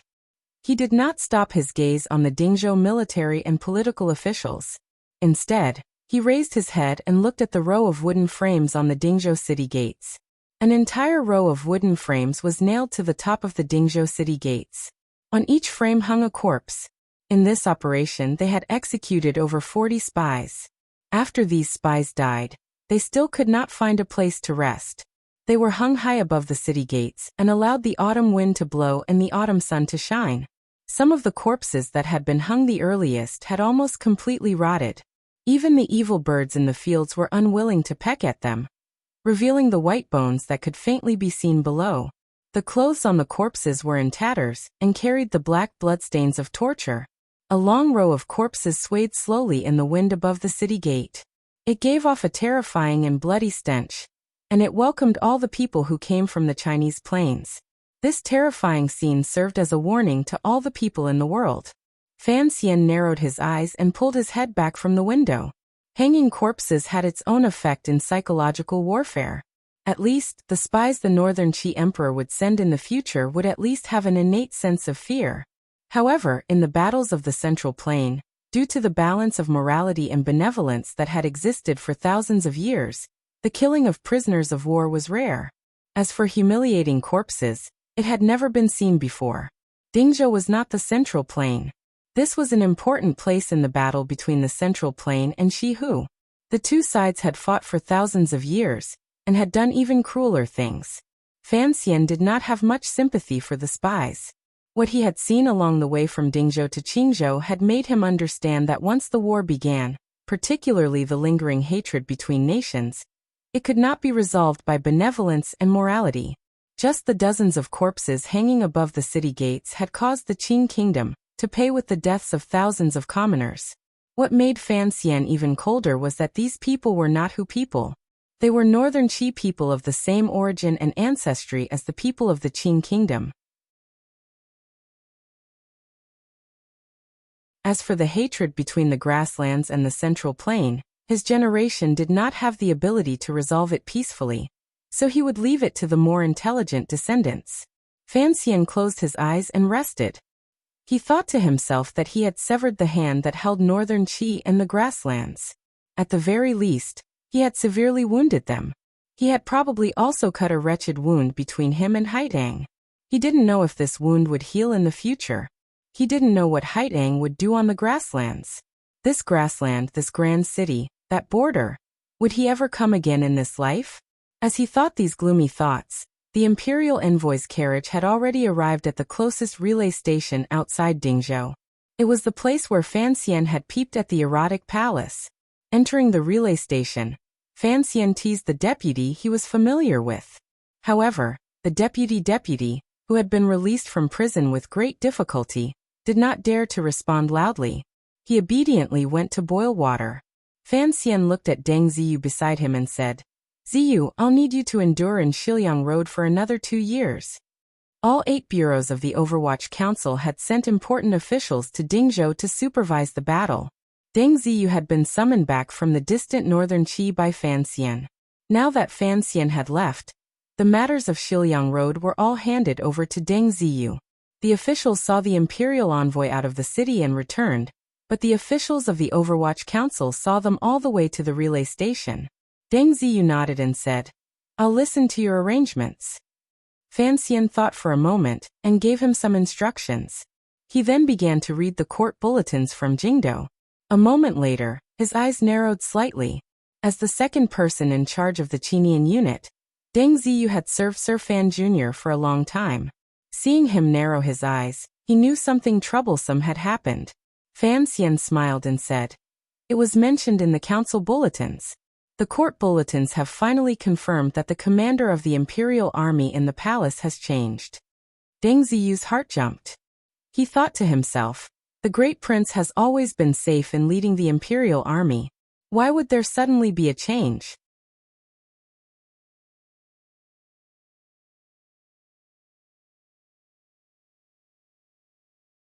Chapter 6:13. The court bulletin and council report stated clearly that the position of commander of the Jingdo Imperial Army was no longer held by the great prince. It had been given to Gong Dian. After Gong Dian had quelled the rebellion in Jingdo, he had once again taken up his old position as commander of the palace guards. It was not strange that he was now also the commander of the imperial army. Everyone knew of the Yi family's loyalty to the emperor. The royal palace was no longer the responsibility of the great prince's safety, so it could only be given to Gong Dian. The problem now was, after the great prince was no longer the commander of the imperial army, what position would the emperor place him in? The court bulletin did not say, and there were no clear rumors in Jingdo. Fan Xian looked at the paper in his hand and couldn't help but shake his head. A few important appointments had been made in Jingdo. These appointments were all concentrated in the military. It was clear that the emperor had some thoughts. Furthermore, he was beginning to open up a position for the great prince. What caught Fan Xian's attention the most was that the commander of the Jingdo garrison, Xiao Jinhua, had been removed from his position and had been transferred to the Nanzhao border army to be the deputy governor. The governor of the northern expedition camp, Shi Fei, had been summoned back by the emperor to take over the important position of commander of the Jingdo garrison. Above Shi Fei, the governor of the Yanjing camp, Wang Jikuan, remained where he was. These three transfers of military generals were not normal. Fan Xian knew very well the roles these generals played. He also understood the emperor's different attitudes toward each of them. For example, the commander of the Jingdo garrison, Xiao Jinhua. During the Jingdo rebellion, he was only the commander of the Donghua Gate of the 13 city guards. Because he had stood his ground firmly and forcefully blocked the remaining soldiers of the Qin family, which belonged to the crown prince, within Jingdo, he had performed a great service. That was why the emperor had promoted him 3 levels, and made him the commander of the Jingdo garrison. This could be considered the emperor's expression toward a loyal official. Fan Xian had long guessed that the emperor would not let this minor character, Xiao Jinhua, be the commander of the Jingdo garrison for too long. For one, his foundation was too shallow. It would be difficult for him to convince the masses and take on such an important responsibility as the Jingdo garrison. For another, Xiao Jinhua had come from the 13 city gate guards. The emperor had been bitterly disappointed by their performance during the Jingdo rebellion. The emperor trusted Zhang Diqing the most, but Zhang Diqing had sided with the eldest princess. Although the emperor had Zhang Diqing killed by 1,000 cuts and destroyed 3 of his clans, he had not vented the anger in his heart. Xiao Jinhua had been caught in the crossfire, but this person presumably knew the use of his symbol. He should be able to accept going to Nanzhao to be the deputy governor. The situation in the Northern Expedition Army was rather complicated. Yin Xiaoyi had been killed by Fan Xian on the summit of the mountain. The Qin Kingdom's Northern Expedition camp next to Cangzhou had been implicated in the rebellion, and had faced countless purges in the past 2 years. The court had never allowed General Shi Fei to officially take over the position of governor of the Northern Expedition Army. Instead, he only had the right to know that he was under the jurisdiction of the Yanjing camp's Wang Jikuan. General Shi Fei had been Wang Jikuan's deputy for the past decade, so there should be no problem with this arrangement. Since the emperor had Shi Fei return to the capital to take over as commander of the Jingdo garrison, the position of governor of the Northern Expedition camp was empty. Who was it for? Fan Xian shook his head, and thought that probably everyone could see clearly that the position of governor of the Northern Expedition Army, which was at the heart of the world's struggle, was left for the great prince. It seemed that after the emperor had rested for 2 years, he had finally begun to lay down his chess pieces step by step. During these 2 months, the Overwatch Council and Dingzhou army had forcefully stabilized the situation in Xiliang and the grasslands. The emperor finally had the spare time to prepare everything in the northeast. However, if the great prince was to become the commander of the Qing army's vanguard, control the 100,000 soldiers on the front lines, and become the powerful governor of the Northern Expedition Army, then he would have to accept another of the emperor's arrangements. He would take in a secondary fei. When the troops were sent out, it would be the time for the great Wang Fei to leave court. The great prince is not like that. Fan Xian furrowed his brows in thought. Fan Xian furrowed his brows as he thought. The emperor had already paved the way for the great prince to lead the Qing army and fight on the battlefield. He was just waiting for the great prince to understand his painstaking efforts and walk this path.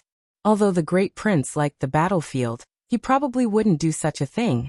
Thinking of how he would be forced to do such a thing under the emperor's pressure after he returned to the capital, Fan Xian felt annoyed and couldn't help but grunt. Although this grunt was very quiet, it gave Deng Ziyu and Mu Feng a fright. They didn't know what had happened. It's nothing. Hurry and rest. We still have a long journey tomorrow. Fan Xian rubbed the spot between his brows and waved his hand at the two of them. After thinking for a bit, he asked Deng Ziyu to stay. He looked at Deng Ziyu and was silent for a moment. He then said, "You've been stationed in Shangjing for a long time. Do you know how the northern Qi people view Shifei?" During these 2 years, Shifei had been stationed in Sangzhou, leading the northern expedition camp to contend against the famous General Shang Shanhu. Although he had suffered some losses, he was not anxious or impatient. He had stabilized the situation very well. Deng Ziyu thought for a bit and then said, "General Shifei has always been Governor Wang's assistant in the Yanjing camp. His reputation was not very prominent. It was only after he went to the northern expedition camp 2 years ago that he gradually became known to the Qi people. Although there have been no major battles in the north and south of Zhangzhou these 2 years, he was still able to not panic under Shang Shanhu's coercion. Just this point alone proves that Shifei's personality leans toward the feminine side." "Feminine?" Fan Xian asked with some disagreement. If it was just the feminine side, why would the emperor have him shoulder such a heavy burden 2 years ago? Deng Ziyu knew what the commissioner was talking about. In the late autumn of the 7th year of the Qing calendar, the Dong Mountain incident and Jingdo rebelled. Everyone seemed to have overlooked the northern camp that Yan Xiaoyi had abandoned near Zhangzhou. No one thought of its importance. Fan Xian had never forgotten that when the emperor was still trapped on Dong Mountain, he had secretly sent a secret edict to Yanjing for the Yanjing camp to be ready at any time to take over the northern camp in Sangzhou, to prevent the northern Qi people from taking advantage of the chaos to invade. This was a very important mission. With Yan Xiaoyi's death, thousands of trusted soldiers were captured. If there were no capable generals holding the fort, the northern camp would probably truly rebel. At the time, the general responsible for the emperor's important edict was General Shifei. Not many people knew the specific process of how to subdue the northern camp's military morale. As the commissioner of the Overwatch Council, Fan Xian knew. In his opinion, the process of Shifei following the edict to subdue the Qing army was like a legend. General Shifei only brought a dozen trusted soldiers and entered the northern camp in Sangzhou. Holding the imperial edict in his hand, he easily took control of the northern camp. Faced with 100,000 soldiers, where did this general get his courage and ability to make the northern camp, which Yan Xiaoyi had run for many years, as docile as a warhorse? For someone to be able to do such a thing, he was definitely not just feminine. The pain between Fan Xian's brows grew. He kept feeling as if there was a shadow shrouding his mind. The emperor had decided to have the great prince lead the army on a northern expedition. This was expected. For a powerful figure like Shifei to not stay on the front lines, but instead be transferred back to Jingdo to be the commander of the Jingdo garrison. Who was he targeting? As early as when the former crown prince left for Nanzhao, Fan Xian had deduced that once the eldest princess's power melted like ice and snow, What welcomed him immediately would be the emperor's merciless reduction of power, as well as the palace's merciless attacks on the older figures of the court. During these 2 years, the Overwatch Council's power had been reduced significantly. Fortunately, the emperor's trust in him grew with each passing day. No one in court dared to do anything to him. The elders that worried Fan Xian the most had also gained valuable experience from the Jingdo rebellion. Without waiting for the emperor to act, they automatically disappeared from the stage. His father had long resigned from his position as Minister of Revenue and returned to Danzhou to retire. Although Chen Pingping still held the position of director of the Overwatch Council, he had long stopped overseeing matters and handed all council affairs to Fan Xian and Yan Bingyun. Furthermore, he had long asked the emperor for his resignation. However, the emperor truly pitied the relationship between them and insisted on not allowing it. Of course, among the people of the older generation, the most tragic was his father-in-law in Wuzhou. During the rebellion in Jingdo, the previous prime minister, Lin Ruofu, had made a miscalculation and handed over all the people he had buried in the court to his good son-in-law. He had originally thought that he could make a comeback. Who would have thought that the emperor would safely return to the capital? All of this had become like a dreamlike bubble. Not only was it a bubble, the emperor was deeply afraid of the previous prime minister's dishonesty. During these 2 years, he had dealt with the prime minister's former followers miserably. Although he didn't use any sinister methods, he had completely uprooted the last of the power Lin Ruofu had left in Jingdo. Concerning this matter, Fan Xian didn't even have the leeway to speak. He could only smile bitterly as he watched all of this. He watched as his father-in-law was terrified in Wuzhou and repeatedly secretly wrote to the emperor, begging for forgiveness. Fortunately, the emperor gave both Fan Xian and Lin Waner a face and did not continue to pursue the matter with Lin Ruofu.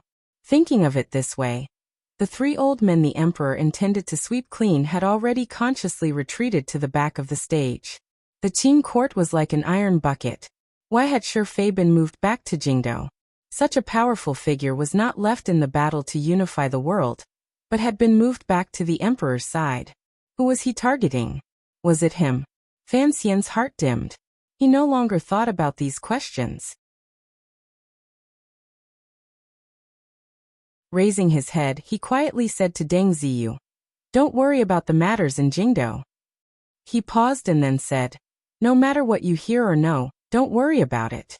You have to remember, you are an official of the Overwatch Council and the Emperor's official. I have placed you in Xilyang now for the sake of the lives of the hundreds of millions of people in Qing Kingdom.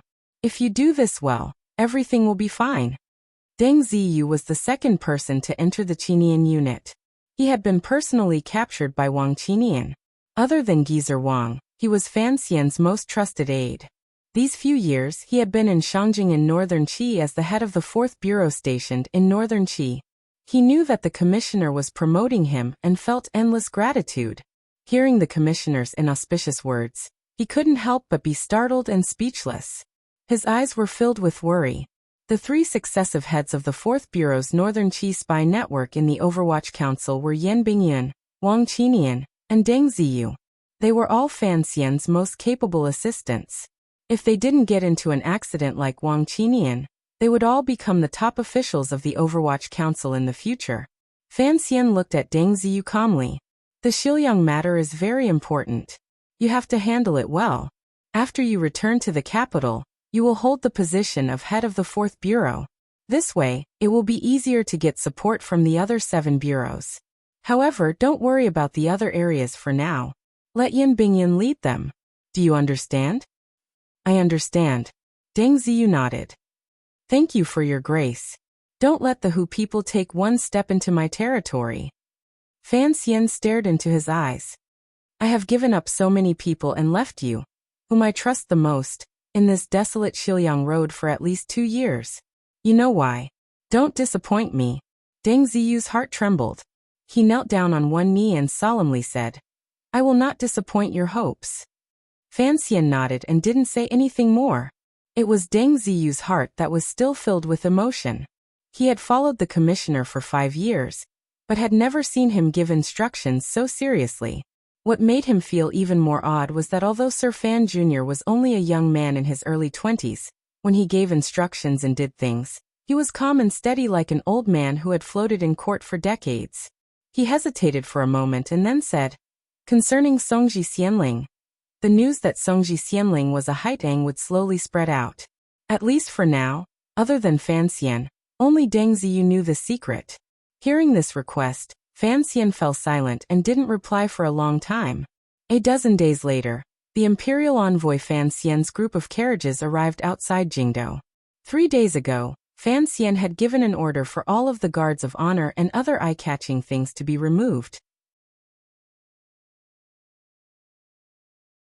This trip to inspect Shiliang by imperial edict was just a formality. The secret plan was the most important. Additionally, there were some small troubles in Jingdo, so Fan Xian didn't want to be too ostentatious. Thus, the imperial envoy's guards of honor changed and became the carriages of the 4th Bureau of the Overwatch Council. There were no problems with the Overwatch Council's travel documents. The soldiers of the City Gate Department also didn't dare provoke them. The group of carriages did not wait for long outside the western city gate before heading inside. Fan Xian lifted a corner of the curtain and unconsciously looked out. He couldn't help but think of the first time he entered the capital and how he had caught a glimpse of Yi Ling, riding in on a horse. Yi Ling, should have already arrived in Dingzhou. 13th Wang would certainly report to the Fan Manor during the new year. However, he didn't know if she would follow. A comforting smile rose to Fan Xian's face. He thought of the spring that year. The girl wore a light-colored dress and a white deerskin hat. Her brows were like distant mountains, and her eyes were clear and bright. Suddenly, a gray shadow charged past the side of the group of carriages and dangerously brushed past the carriage Fan Xian was in. This shadow was very fast and almost startled the horses of the Overwatch Council carriages. The situation was very dangerous. The swordsman of the 6th Bureau of the Overwatch Council unconsciously gripped the handles of the metal drills and prepared to act at any moment. However, Fan Xian had already seen the gray shadow clearly and shook his head. It was just a little girl on a horse. There was no need to be so nervous. However, the girl on the horse charged very quickly and completely disregarded the safety of the commoners and farmers waiting outside the city gate. It made Fan Xian involuntarily furrow his brows. The girl on the horse had to be some noble young lady. Otherwise, she wouldn't be so arrogant. Fan Xian stuck his head out of the window and narrowed his eyes at the girl charging through the city gate. He looked at the group startled by her horse, as well as an old farmer who had fallen to the ground in fright. His mood became terrible. There were many reasons for his terrible mood, but one of the most important was that the noble young lady was riding a horse in a dress like Yi Ling. She also wore a white deerskin hat on her head, and it was also the same as Yi Ling-er's. Whose family is this young lady? Her conduct is so unbearable. Fan Xian asked Mu Feng beside the carriage. Mu Feng-er's family worked in the 1st Bureau of Jingdo and was familiar with the members of the noble families in Jingdo. Mu Feng-er looked at the disappearing horse in the distance and only shook his head to indicate that he didn't know. It was a member of the Qinian unit who had come out of the city to welcome them who said in a low voice, "It should be the young lady of the Wang family." The Wang family? Fan Xian's brows rose slightly. Other than the daughter of Yanjing Governor Wang Jikuan's family, which other Wang family in Jingdo dared to be so arrogant? 2 years had passed since the Jingdo rebellion. The Yanjing camp had performed exceptionally well in quelling the rebellion. Not only had they helped the emperor clear the entire Dongshan Road, but they had also taken control of Yan Xiaoyi's northern expedition camp. Presently, Wang Jikuan was far away in Yanjing, and Shi Fei had been transferred back to Jingdo. This was the so-called Yanjing faction in the military. It was a time of great imperial favor. It is the young lady of Governor Wang's family. It is said that the governor is grateful for the imperial favor and misses his old home in Jingdo, so he had this young lady return to Jingdo. The present commander of the Jingdo garrison, Shi Fei, was Governor Wang's subordinate in the past. This young lady calls him uncle. It is said that she liked the elegance of the young lady of Jingdo the most, so. The member of the Qinian unit explained in a low voice. A good subordinate would always analyze the situation for the superior to prevent any unnecessary problems. She wants to learn from Yiling. The smile at the corner of Fan Xian's lips was slightly strange. The first time I saw Yiling, outside the city gates, the people of Jingdo automatically made way for her. I have also never seen my disciple randomly wave a whip to chase people away. Looking at this scene, he gradually understood who the great prince's secondary fey was. His expression gradually darkened. Don't enter the palace first. Go around to Prince Huching's manor. You're tuning in to the Li Mei's Wuxia Whispers YouTube channel. We're so grateful for your support, and don't forget to subscribe to join us on this incredible journey through captivating stories. Your generosity through donations truly makes a world of difference, as it's the primary source of revenue that allows me to expand and enhance this channel for you. Thank you from the bottom of my heart for being a part of this adventure.